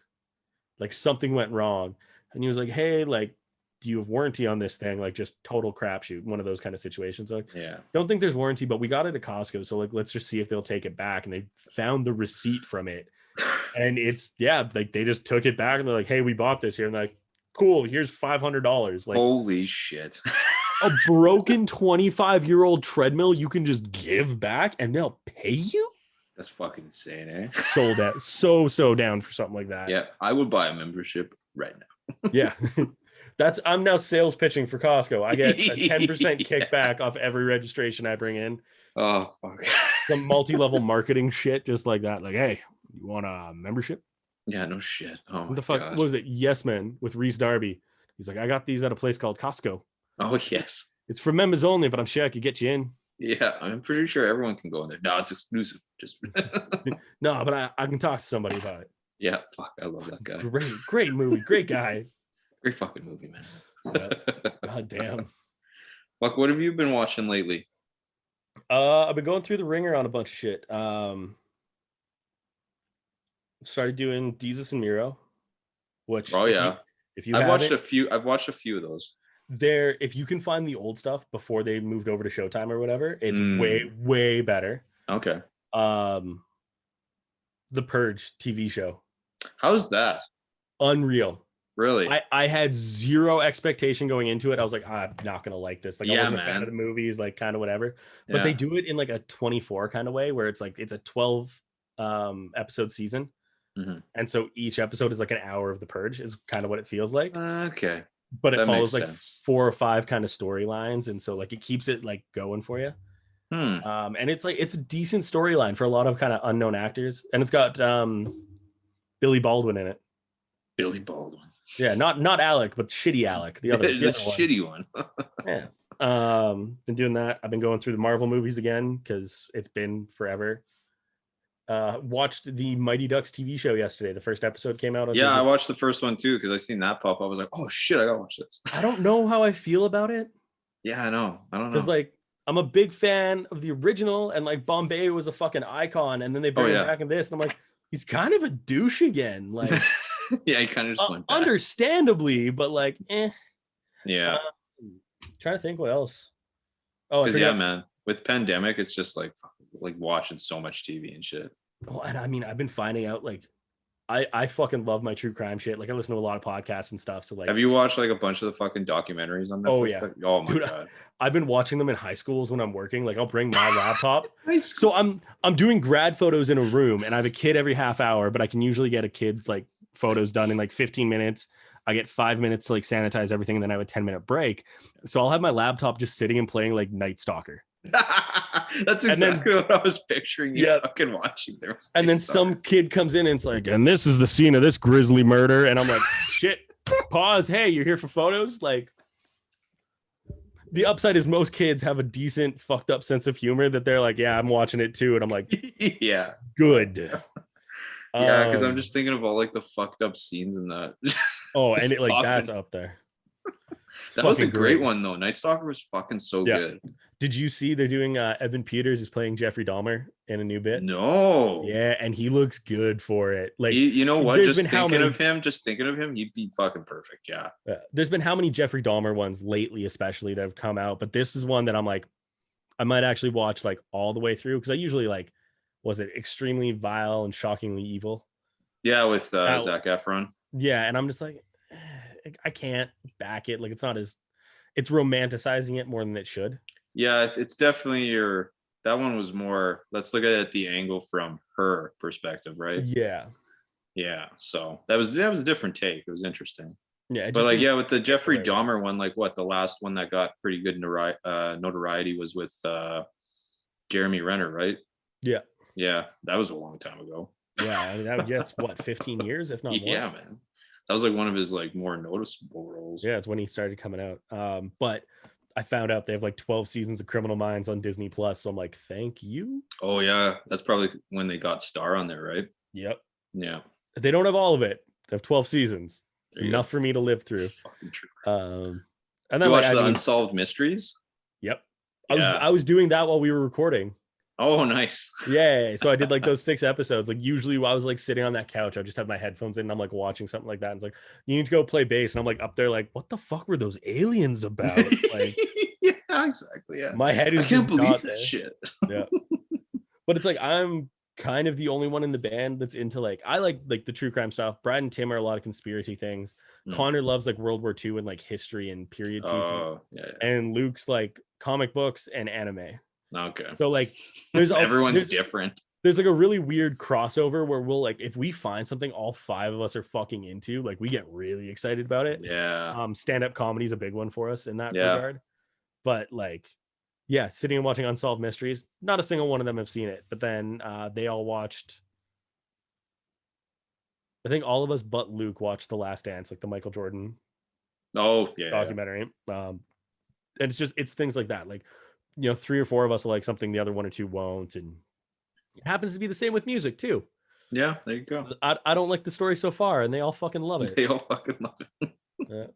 I'm gonna get a little heat for this one, but like I'm not a Tragic Clip fan. Will, yeah. Oh yeah, Tragic Clip and Story So Far. They're just not my jam, and like I'm fully aware that that's kind of unpatriotic to some people, but it's blasphemy, man. But it's one of those things too that like Luke, even Connor said, he's like, I didn't really care for them until I saw them live, and I'm like, well, I can't fucking do that. Yeah.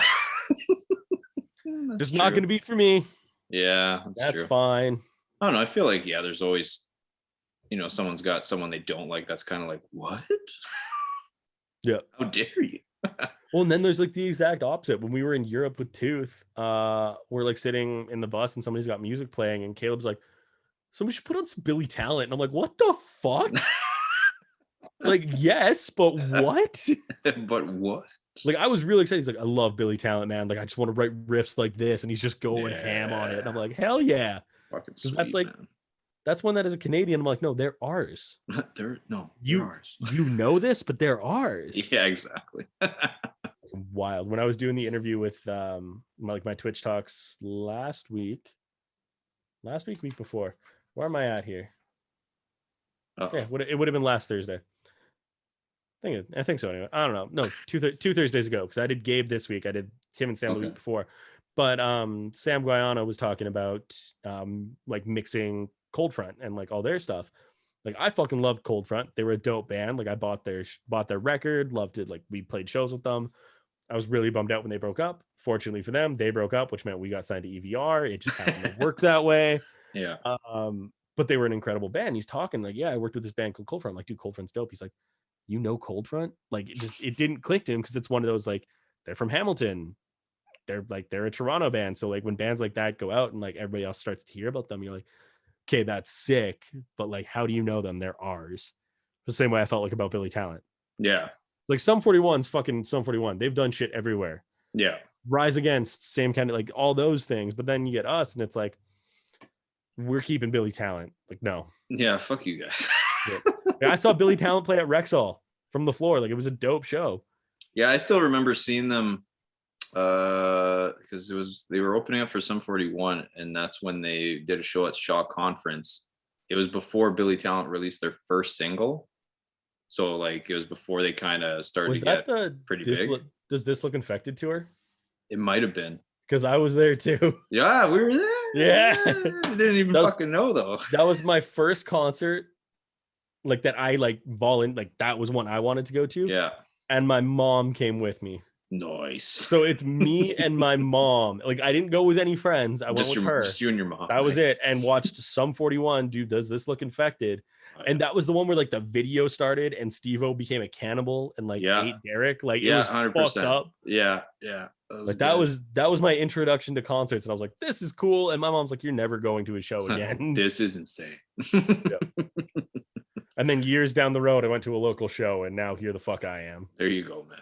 What would you say is the best concert that you've been to? If you can think of one off the top. Yeah, I'm like performance wise or like showmanship wise, because like let's do both. One of each. Performance and like situationally, AC/DC at Commonwealth. All right. It was a thunderstorm. It was pouring rain.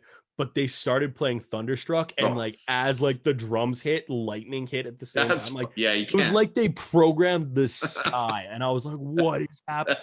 I think I was like maybe in the 10th grade. Yeah.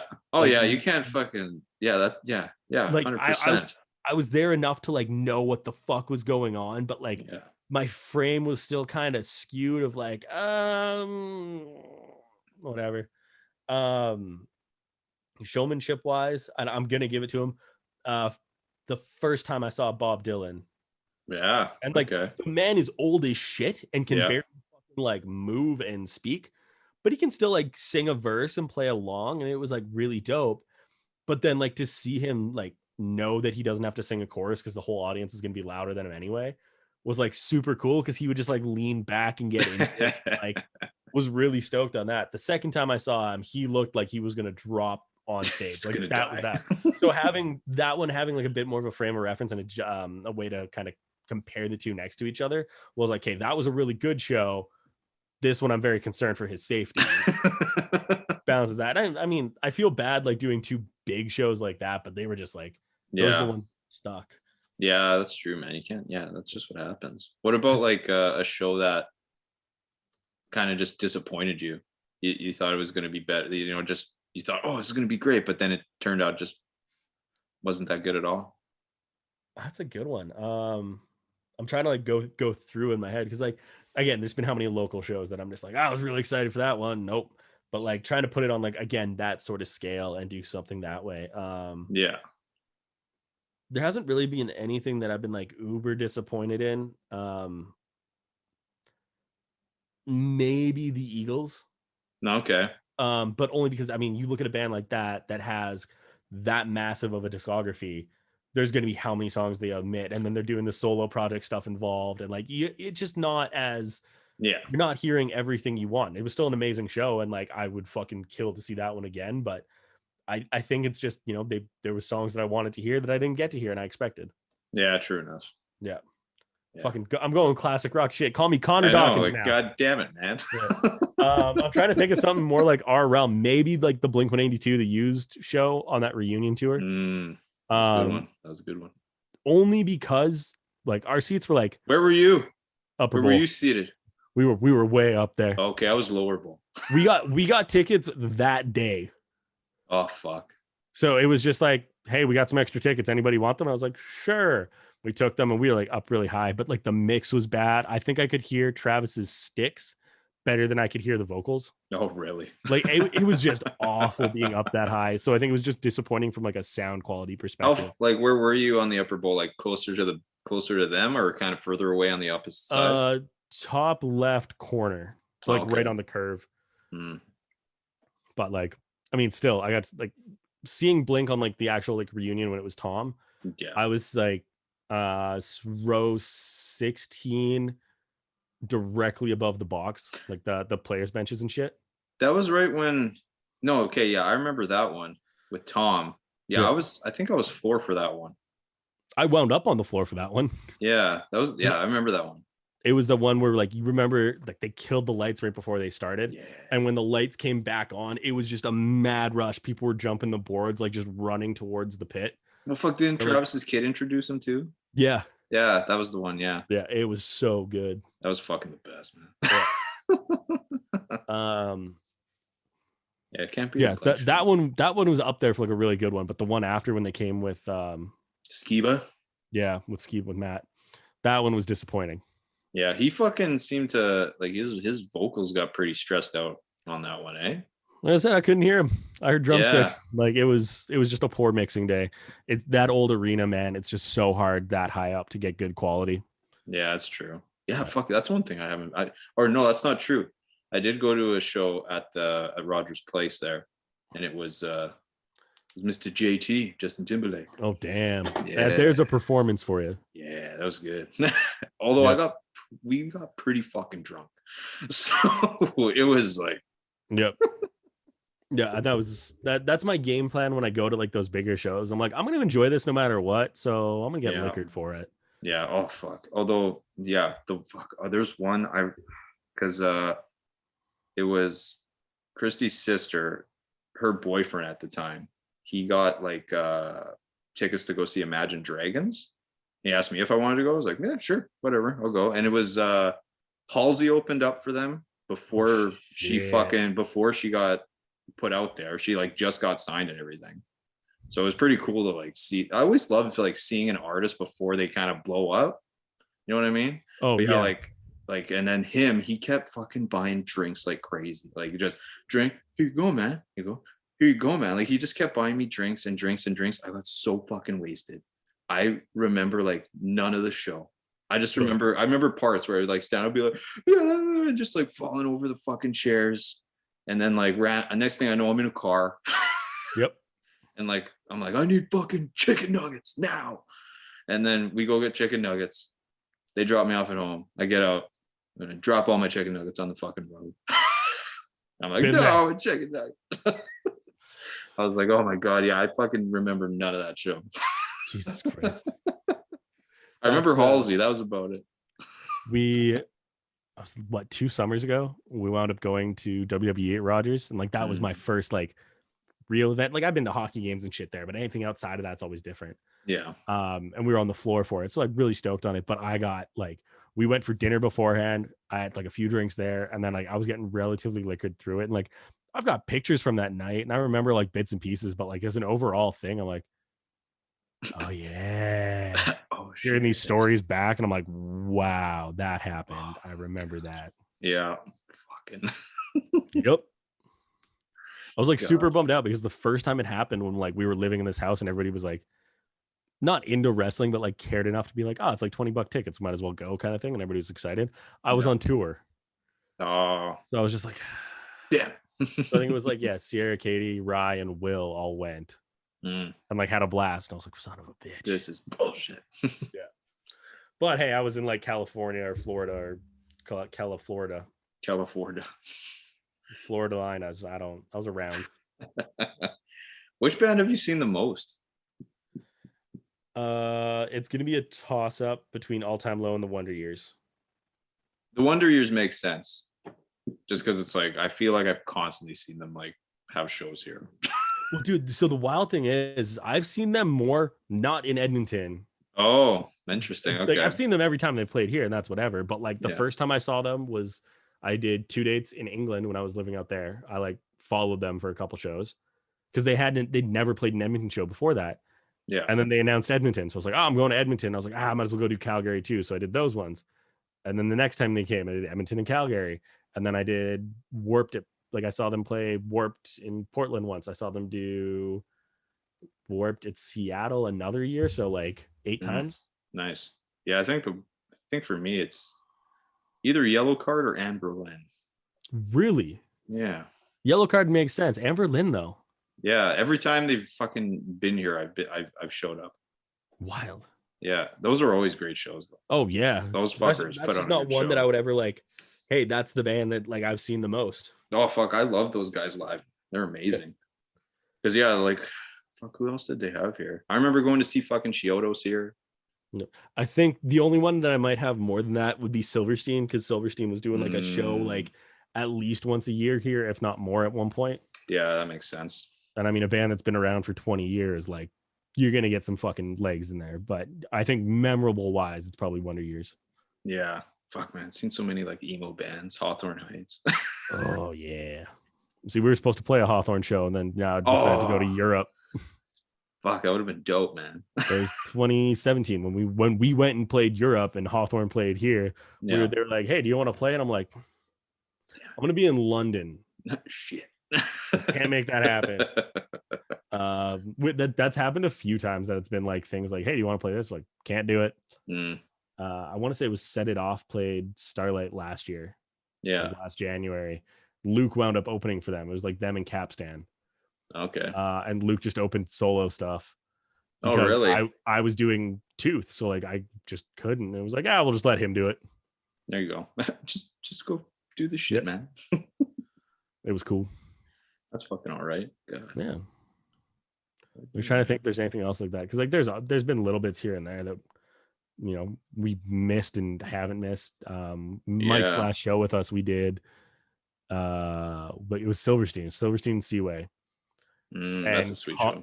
Connor was playing a wedding in Mexico. Like it was an old boss of his asked Connor to be like the guitar player to play his wife walking down the aisle. Oh shit, really? So like Connor's like, yeah, definitely I'll do it. It was like he got asked like a year ahead of time. Ooh. And it happened to be the same day as the Silverstein show. So Robbie McQueenie filled in. Yeah. Which was dope because like me and Robbie have been friends for like a decade, and we've never gotten to play a show together like in the same band. So that was really cool. Nice. Oh yeah, fuck it. Same day. Jesus. It just like how it happened to work out like that. Whatever. It's hilarious. That was Mike's farewell. Was we almost missed it. Yeah. I seen Brad kind of put his thing on there, like the Mount Rushmore of bands. Yep. What's yours? Not pop punk bands, because I know he did like pop punk bands, but just like in general. Yeah. See, this is the question I ask people, so I've never actually thought about it on my end of things. Like the pop, or not the pop punk, but the Nick Malychuk Mount Rushmore. Yes. I'm gonna throw a fucking very controversial one out first with Nickelback. Oh, Nickelback. Not for anything else other than the fact that they're a band that gets hated but like makes success off of it, and like you cannot put those songs on at a party and not have people singing along. Like everybody knows that band, whether they like to admit it or not. I mean, let's be honest here. They write bangers. Yes. Okay. Well, and I mean, okay, Burn It to the Ground is tuned lower than Captain's music. Really? It's tuned lower. It's drop B. Burn It to the Ground is played in drop B. It's fucked up. You know what? Whatever. Like they write bangers, man. They're a metal band disguised as a dad rock band. Like that's what it is. They got a bad rap for Chad being hot and having ramen noodle hair, and that was that. That'll be actually, who the fuck is on Mount Rushmore? You're like, who is? I'm actually gonna replace them properly here. Okay. Who is on Google, the Google machine. All right, so Theodore Roosevelt, Abraham Lincoln, George Washington, Thomas Jefferson. George Washington has to be Nickelback. No question. That's the one. That's the one. Moving over, we'll go to Thomas Jefferson. Okay. I'm going to say Sum 41. All right. Because like I feel weird going two Canadians back to back, but when like the debate comes up where it's always Green Day or Blink-182, well, I came up with Sum 41. So like neither of those two were my 1 and 2. It was Sum 41 was my. I will not choose. I will pick in my own realm. Yes, like you think you can make me do this? No. I make my decisions. I make the choice. But yeah, I mean, it was like the skate punk band coming up as a Canadian kid. Like, 100%. Yeah. You heard them on like NHL games. You heard them on Tony Hawk games. Like it was there. Yeah, it was there. Growing into it a little bit more and kind of coming up and getting a little bit older. I'd say Day to Remember. Okay. Just started like getting me into like heavier music and, you know, leaning that way with a bunch of stuff, and I didn't really expect it to do what it did and get me introduced to things like 4 Year and start listening to like Asking Alexandria and just like it really brought into Horizon for me because it was like that bridge between pop punk and hardcore. And so it was true enough. Cool. Yeah. And now, like, I mean, the playlist I was listening to on the drive had like Slipknot, Terror, Gideon. Like, if it wasn't for A Day to Remember, I wouldn't have been doing that heavier shit. And I probably wouldn't be playing heavier music. Like, I'd be very content doing like the bubblegum pop punk stuff and like, living off of that because that's what I liked. I like playing heavier music because I like listening to heavier music. Fourth one, I'm trying to think of something like recent. Like in like the last like couple of years that has really helped shape my music. And like I'm thinking like, you know, Counterparts, Living with Lions, like they've done some cool shit there. Wonder Years have always been like a pillar for me, but musically not so much. Like I don't play anything that sounds like a Wonder Years style kind of song. I think like, you know, that MGK record that came out last year, I've listened to a fuck ton. But I wouldn't go and say that that's like a Mount Rushmore kind of. No, I wouldn't say that either. Like you know what? It was like surprisingly very good. Like I didn't expect it to be as good, but yeah, like fuck yeah, I was very happy with that. Yeah, no, if more music kind of starts like blending the two genres, I'm gonna be really happy with it because like that just brings notoriety into the shit that we do. Like 5 Seconds of Summer did it too. Yep, I agree. And it brought a ton of kids in this way, which is dope. Oh fuck, he's doing so much shit right now. Dude, look into it because he's a genius. He is there's a bunch of those MGK songs that are at 182 BPM. Fucking guy. The dude just knows. He's like, that's the move. Do it. But no, like my fourth one, I'd probably put Tooth. Like I'd say Beartooth. Beartooth, eh? Okay. And I think it's because I got to learn a different perspective of things with them. Like I've been doing baby band shit. Yeah, by all kind of counts. And so like to do something with them and do like the grown up and actually like see how the industry and the world work. And then I got to see Caleb start writing their new record at the start of when I worked with them. Like that was it. He was like, I'm gonna play this riff and like this makes sense with this. And I was like, you can just do that? Like I have to break things down, like write it out. And he's just like, that's the one, like just that's it. What the fuck? That's awesome. And so like it's really cool to kind of see that record from inception to hearing the final product. So yeah, it really kind of opened my eyes and like taught me a lot in that regard and a business sense and a musicianship sense. And also I really want to play shows that have pyro. There you go. Fire's cool. Fuck man. Yeah. Being it's a weird fucking 4, but it works. You know what? I like that though. I like it different. Yeah. What you're not expecting. You know what I mean? So that's me.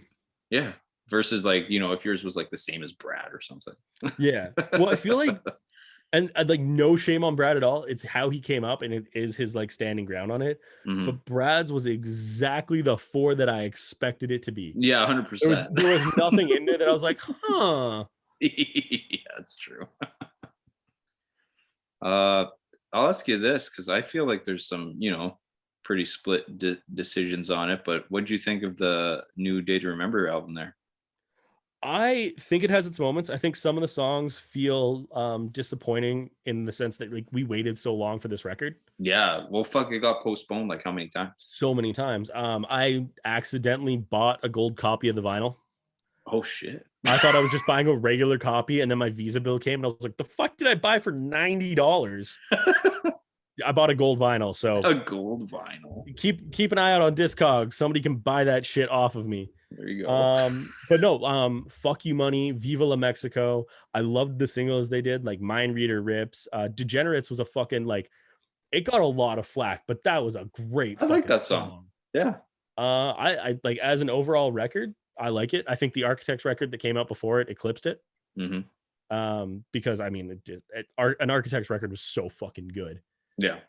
So it was just like really cool to do that. But yeah, I agree. I would say like, yeah, listening to it, it's like there's songs that I can kind of go back on, but then there's a lot that like I probably won't listen to. So good to me. Oh my god, another one. Yeah. I've got a nice Solaris White Peach Ale now. Beautiful. Wait, let's see if I can recreate this from the record. There it is. Ooh, that was pretty good. It right there. That was pretty good. You got a skill there, my friend. That's years of training, buddy. Do not do what I have done. This is a horrible decision, and my liver hates me. Yeah, no shit.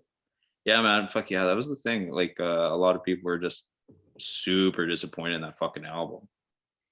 Yeah, like I understand people being upset for various reasons. Like it was a long wait for a very anticipated record, but I do think it showed a lot of kind of understanding of what the times were. It really pushed the main stage feel. And you got to think, this is a band that just did an arena tour. Yeah. Like they kind of they're figuring out what it's going to take to grow to that next step. And they can't sit and, you know, if they were just showing up and playing Downfall every night, I don't think anybody would be happy about it. Well, yeah. And that's where the debate is, right? It's like how many people are expecting it to be like their old shit or wanting it to just be that way.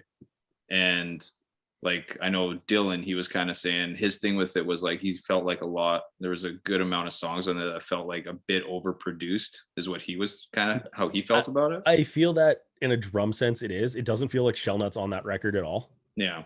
Which is upsetting because he's a prodigal fucking drummer. Like that kid, you wrote Homesick when you were 18. Like what the fuck? Yeah, that's pretty fucking crazy. But in the same breath, you look at a band like Bring Me that has just gone from, you know, the gnarliest of metalcore to a beautifully done pop record that's got, you know, the heavy undertones and shit, and it's kind of branching off and getting new people involved and getting the old people interested again. And I don't think I have no remorse buying A Day to Remember vinyl on the new record. I'm going to enjoy it no matter what. Even my remorse is I spent $90 on a gold record. It better be made of gold at this point, man. I'm like, so what, are you just waiting for it right now? Dude, it's so I bought this shit in like, fuck, I'm going to look this email up right now. Because this is a hot fucking button all of a sudden. Oh, you're like, no, I'm set. Now this is now just for me. Gold record. Order confirmation was November 19th, 2020. Jesus. And estimated ship date is July 1st. July 1st. Oh, and just to confirm, that's $90 US. Oh. So like everything about that is just a horrible move in my mind. I'm really fucked up. Well, happy Canada Day to you. Oh no, that's ship day. It's not gonna fucking get here. Oh, that's ship day?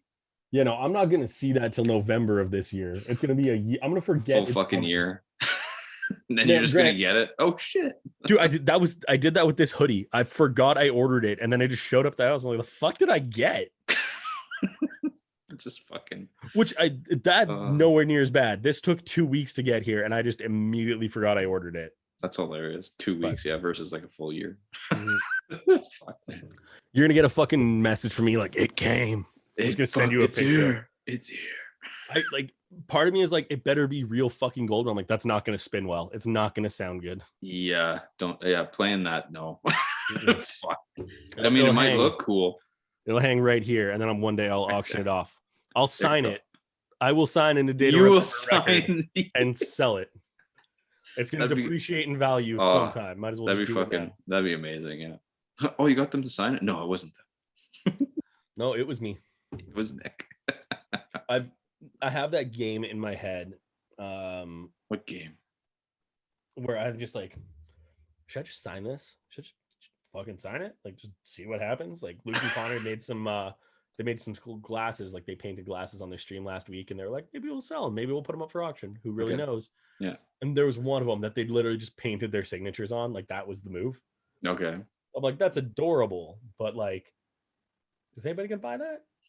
And then I'm like packing merch and I'm like sending shit out, and I like having fun when I pack our merch orders because, like, I run the store out of my basement. So anytime somebody orders something from Captain's Merch, I pack it, I seal it, I take it to the post office. Yeah. And I throw extra shit in there. So like right now I'm giving out I think I just actually finished. I have to go buy cards, but I was giving out, like, I would just go to Walmart and buy like a box of trading cards. Didn't care what brand they were, what sport it was, like buying random shit. Yeah, I was like, I'm just gonna have some fun with this. So my last batch was I bought wrestling trading cards, which, fuck it, why not? I was like, let's see if people like this, like kind of just weigh it out. And everybody thought it was kind of funny, and I'm like, okay, cool. Do I start signing like other cards from other people? Like, is that funny? Is that weird? Like, where are we at? I throw candy in the orders too, and I'm just like, yeah. That's pretty cool though. Like, if someone's just expecting like a shirt and something, and then they get like these little surprises. Yeah, well, that's pretty cool. I keep a copy of these for myself, but we send postcards out with every order. Nice. That are like, they're updated and shit on the back, and like it's like our own trading card. Like, it's a collector's thing that I'm like, hey, if nobody thinks this is fucking cool, whatever. I think this is a cool thing to do, and it just like really helps, like, timeline everything of like, okay, this is the first edition postcard, second this is when we were doing this merch. Yeah. Like, if somebody gets the champion shirt that we did, they get an exclusive postcard instead of the ones that everybody else gets, because it's branded that way. And gotcha. Yeah. So who comes with all that? Is it you, or is it more so like the label? It's not the label, it's the band for sure. Oh, it's not the label. Well, we run two very independent merch stores. So anything on merchnow.com, or I think it's soon to be equalvision.myshopify, is EVR bound. Anything that's captainsmerch.com is us, and we can do whatever we want. So any kind of little special deals or giveaway, that's all you, eh? Yeah. So nice. Like when we're sitting down and doing stuff, Luke and Connor give away a mug every espresso stream. Sweet. And they do a little contest where you have to comment on the day before Instagram post, and it has to be up before their stream starts, because they like literally write them all out by hand and like throw them in a hat. Oh, okay. But yeah, so they sit and do their thing. They just give that away. I'll do shit on my stream. I'll be like, fuck it, somebody tag me in a picture of a dog wearing our shirt, I'll send you another shirt. Like, I'll do things like that. Like, first person to do this gets some free merch, just because I'm like, hey, this stuff's gonna sit in my basement. It's kind of weird at this point, because like, I'm prepared for tour. I'm prepared for shows. I'm prepared for multitudes of merch going. Not like, we did those hoodies. Yeah. We dropped them. They were sold out in like 2 days. It was fucking wild. We dropped a run of t-shirts shortly after that. And I think even right now, I might only have like 10 of the 50 left in like various sizes. Like, not like, hey, I've got 10 mediums left. I'm like, one medium, a double XL, 2 larges, and this cut. Like, it's weird kind of random stuff. Yeah. So like, when somebody's like, I want to win a shirt, I'm like, I will let you win a shirt. We'll figure this out. Oh, you will win. I will make a contest just so you get shit.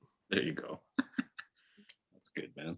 Because like, as important as like the whole money aspect in this is, I'm broke. I'm gonna be broke for a while. It's musicianship. It happens. That's like, what happens. Yeah. Where we literally are getting Wi-Fi set up in the jam space, so like we can start doing more stuff out there. Because like, I get my Thursdays on Twitch. The boys do their Sundays on YouTube. Tim wants to start doing other stuff, even if he wants to just teach drum lessons, like whenever he gets the opportunity out of the space. Like, there needs to be Wi-Fi there so we can start doing this. But like, our rent is going up on the jam space. We're not sharing it with as many bands anymore, because so many bands don't need a jam space in the middle of a pandemic. So like, we're paying a lot more for all that. Our expenses, like the layout and all the stuff that we use on Twitch, like I'm paying in for a subscription to have access to all these things. Like, yeah, that's the thing. I still design it, but like, in order to use it, I have to pay. Yeah. And so there's a whole bunch of things like that it's like, okay, I gotta do this, gotta do this, gotta do this. And so like you look at the plus and minus, we are so far in the red. So far. That's how it works. Like we're paying all our merch fees out of pocket up front. We're paying all recording up front.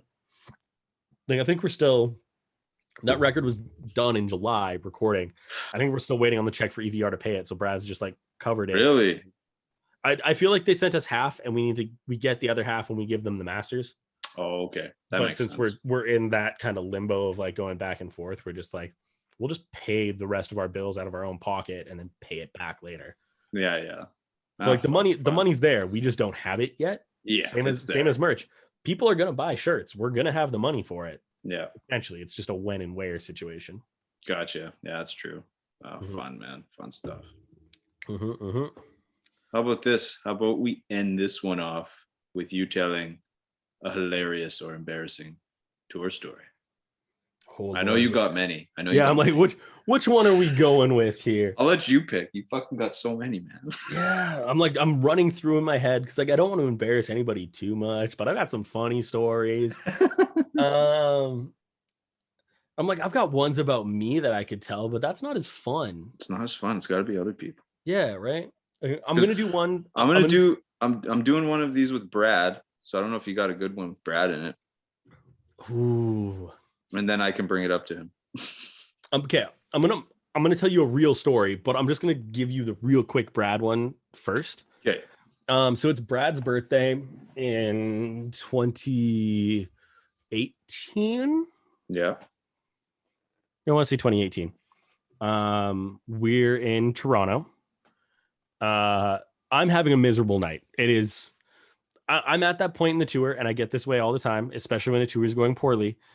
I just get exhausted because I'm just like, I'm working my ass off, and it really feels like I know the rest of the band is working hard. I know the touring bands are working hard. I know promoters are working hard, but something's just not working for me internally, and I get really pissy about it to everybody.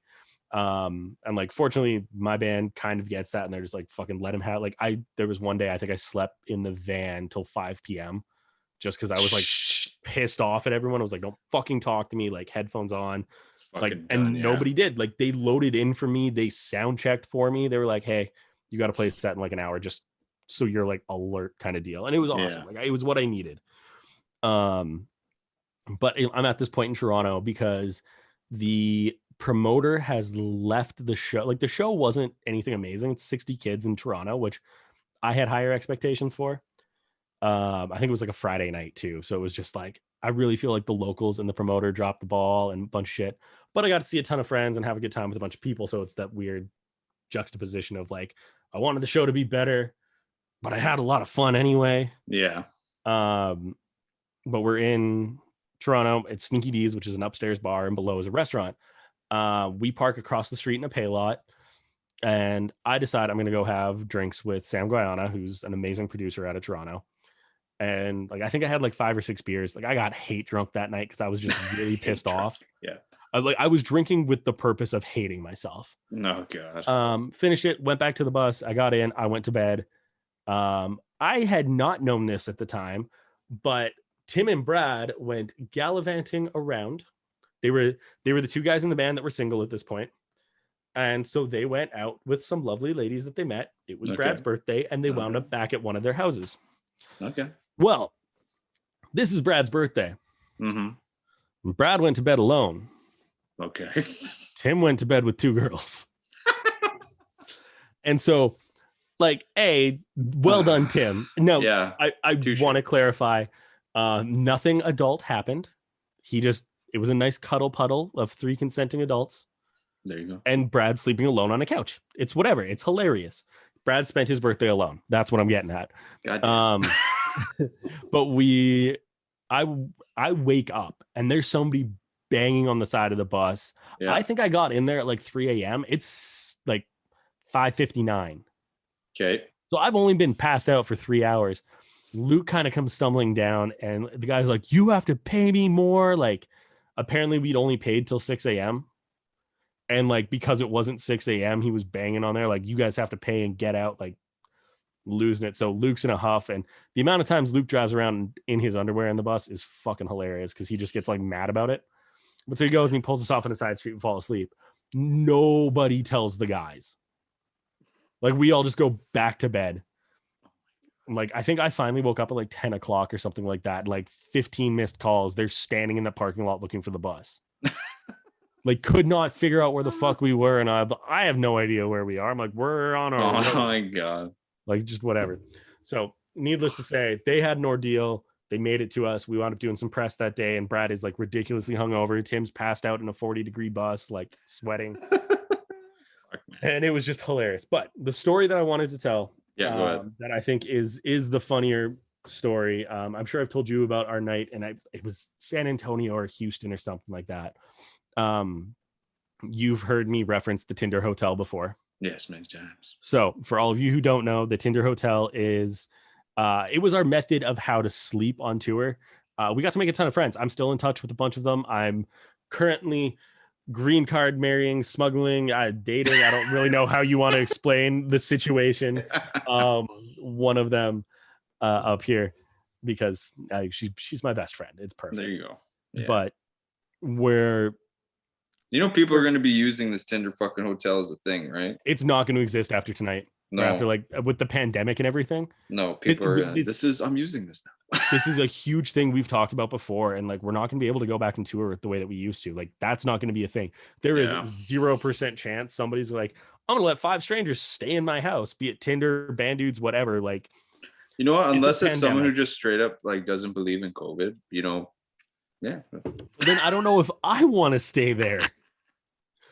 Like, it's just this weird, again, dichotomy of the two of them. It's like, I don't fucking, like, it's not safe. Yeah, 100%. But so the Tinder Hotel, we would match with people with the sheer implication of, we're 5 dudes from Canada living in a van. Can we sleep on your floor and use your shower?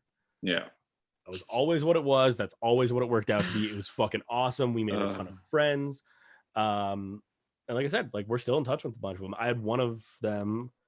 It was the other one. I can't remember if it's San Antonio, Houston, and somewhere else in Texas are 3 cities that I always get confused. One of them, we wound up staying in a hotel. She was the tour manager of PJ's Masks traveling show. Yeah, that's the right face. You know that thing that your kid watches? Yeah, that he watches like all the time. Yeah, she used to manage their road show where they would come out and like do it on ice and masks and stuff. That's fucking hilarious. We matched with her. She was like, hey, like, we've got an extra room at this hotel that like the company's paying for if you guys just want it. Okay. And so they just gave us a hotel room that we like spent the night in, woke up, left. She actually just got married not too long ago, and she was from Ohio, but she just moved to Vancouver. No, really? Which is like super dope, because like, she's one of my best homies. Like, that's hilarious. When I was with Tooth, I was like, yo, you got to come out to a show. Like, we have to hang out. It's so nice. Shout out Melissa Fiorelli. Now the question is, does she still do the PJ Mask? She does not. Damn it. Okay, I thought I had it in there for a second. Dude, she has an in somewhere with every industry. I'm sure she'll figure it out. But yeah, she worked with Alton Brown before too. Really? She was his personal assistant for like a tour that he was on. Crazy. Yeah. Wow. Unreal. But so there's her.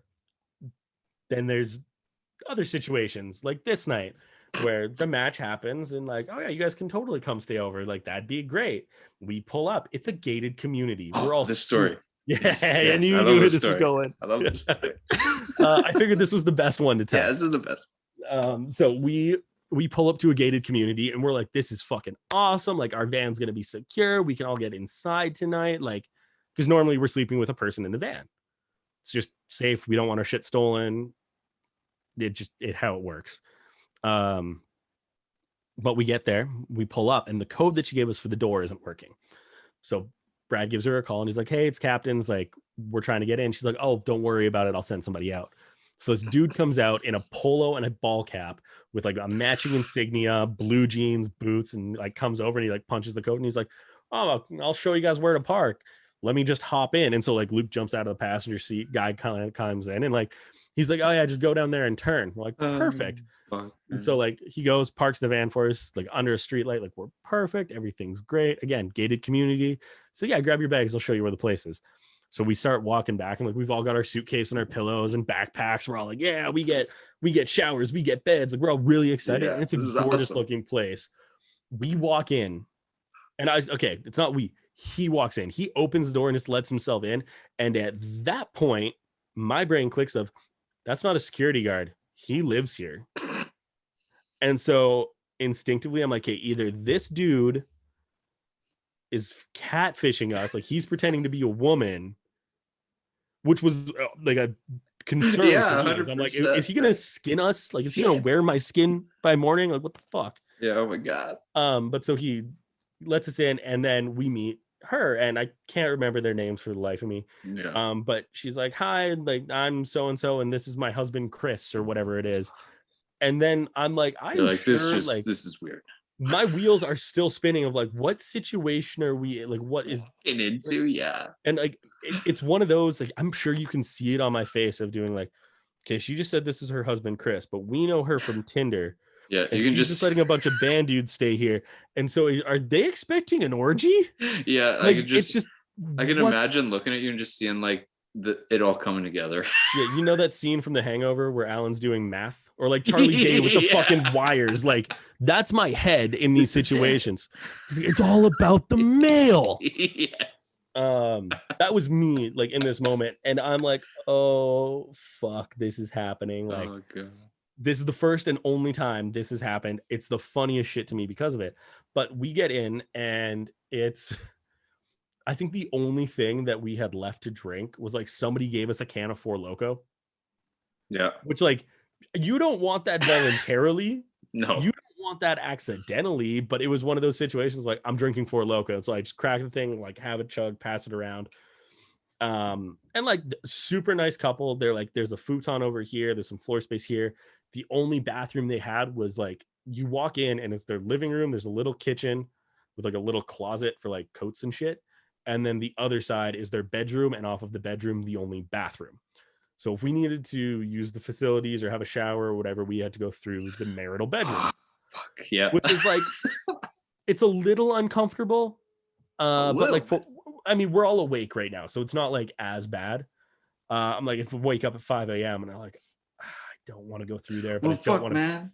Yeah, like, I don't want to pee in their sink. Like, it's a weird.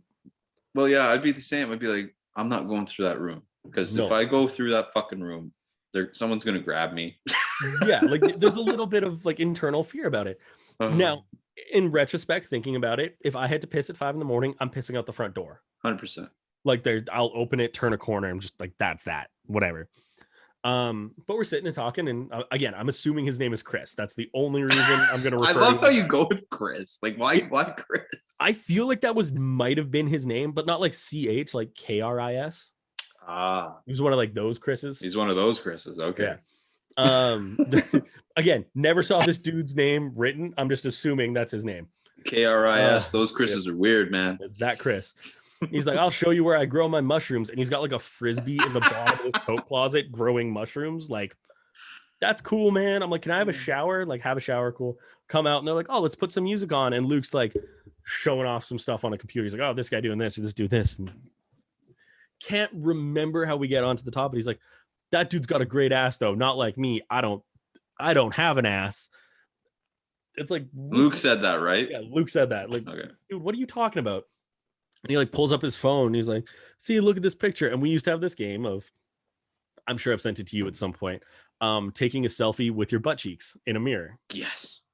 So that used to be our game. The tour gets really boring. Okay. Like, this is the entertainment we give ourselves. Yeah. There was like a group of us. It was like us, the Chief State dudes, like just a bunch of guys from tour would do this to each other. It was hilarious.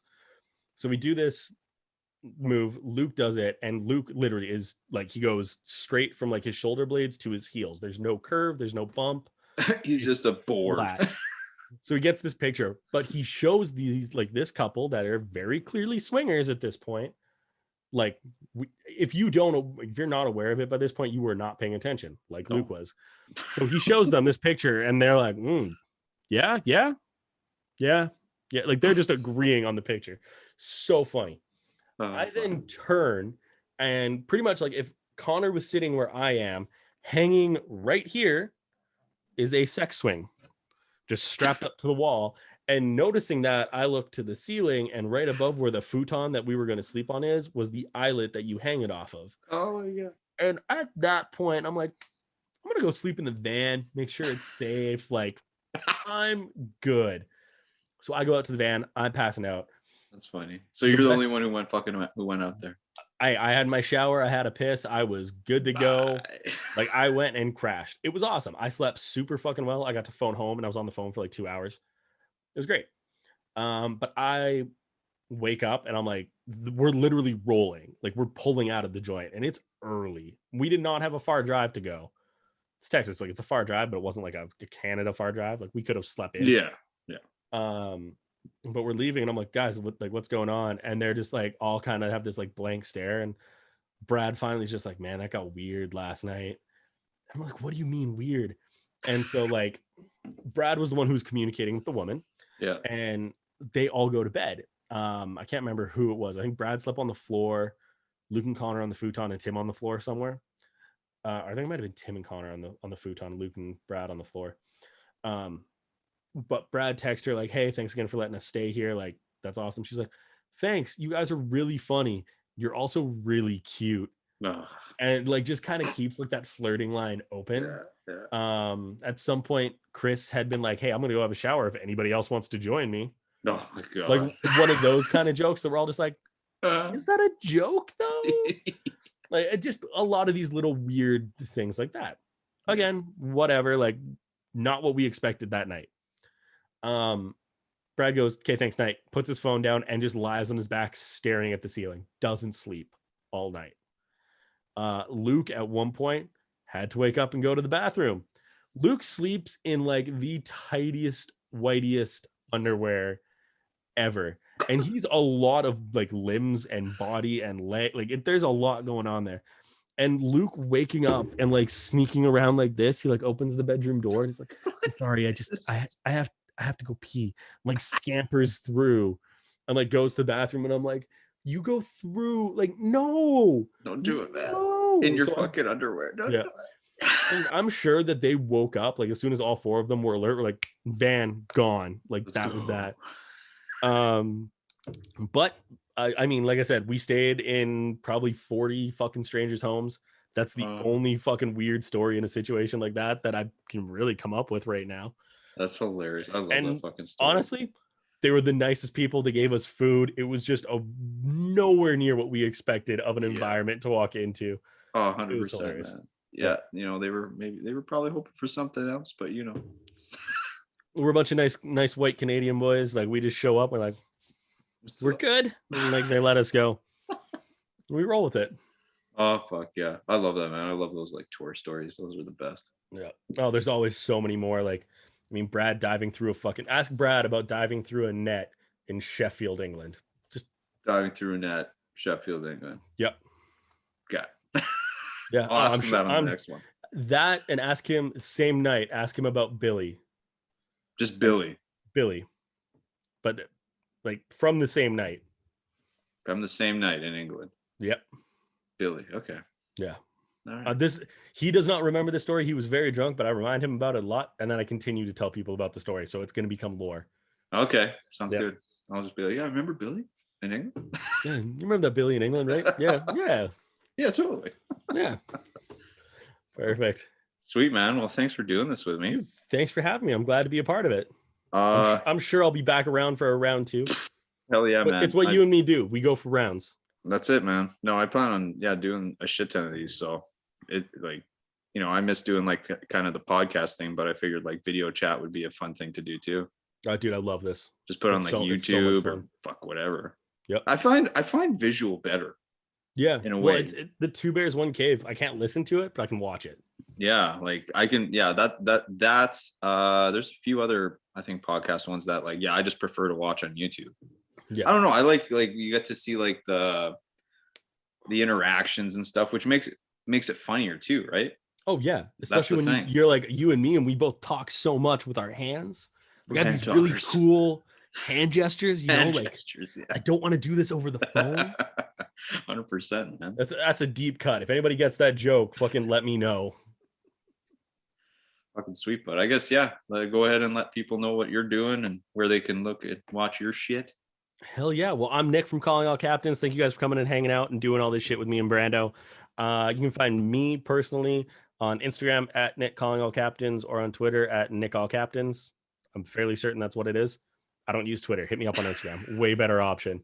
I do Twitch talks on the Captain's Twitch every Thursday. I always have a new guest doing the same kind of thing as this. Luke and Connor are doing Espresso Time on YouTube every Sunday. I do 6:30 Mountain Time. They do 1 p.m. Mountain Time. I think that's right. Again, consult the band Instagram at Calling All Captains for all these kind of needs. There you go. We got new music coming soon. New records slowly getting better, dropping hopefully at some point in 2021. Hopefully with some new tunes and marketing stuff, and who knows what else. Oh yeah, can't wait to hear it, bud. Oh fuck yeah, bud. All right, all you fucking viewers, enjoy yourselves. We love you.